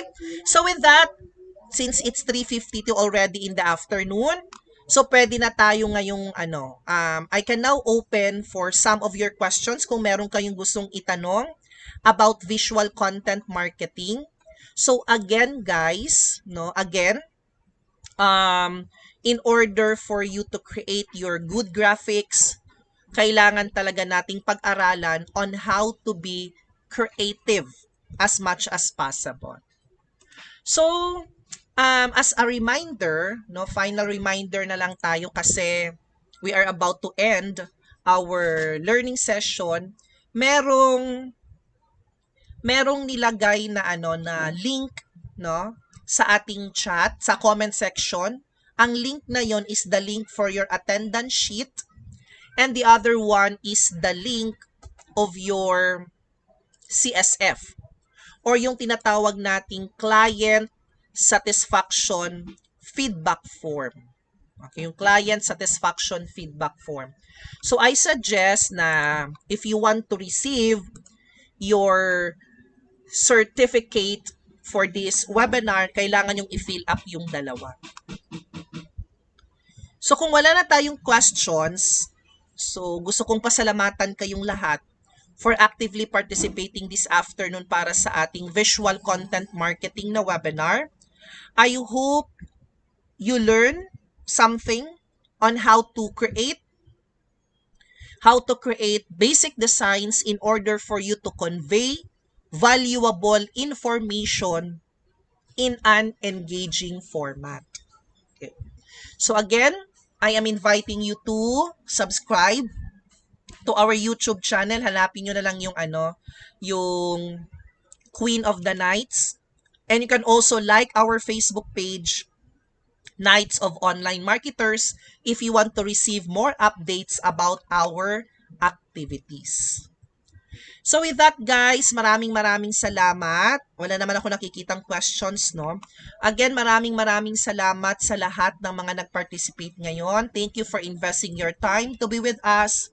And thank you for blocking this particular day and time para sa webinar na to. So I hope to see you again virtually soon with other learning session ng DTI and of course Negosyo Center Maramag. Meron pa kasi tayong isang upcoming na webinar dito din sa Facebook group na to, and this time we are going to talk about video marketing naman. Kasi yung ginawa natin ngayon images.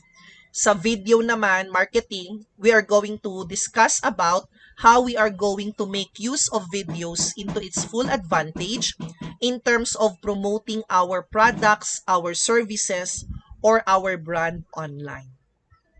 So with that, maraming salamat po. Yan, so wala naman akong questions na nakita. Thank you very much for participating today. Enjoy the rest of the day. Keep safe always and see you virtually soon again in the future. Goodbye, everyone.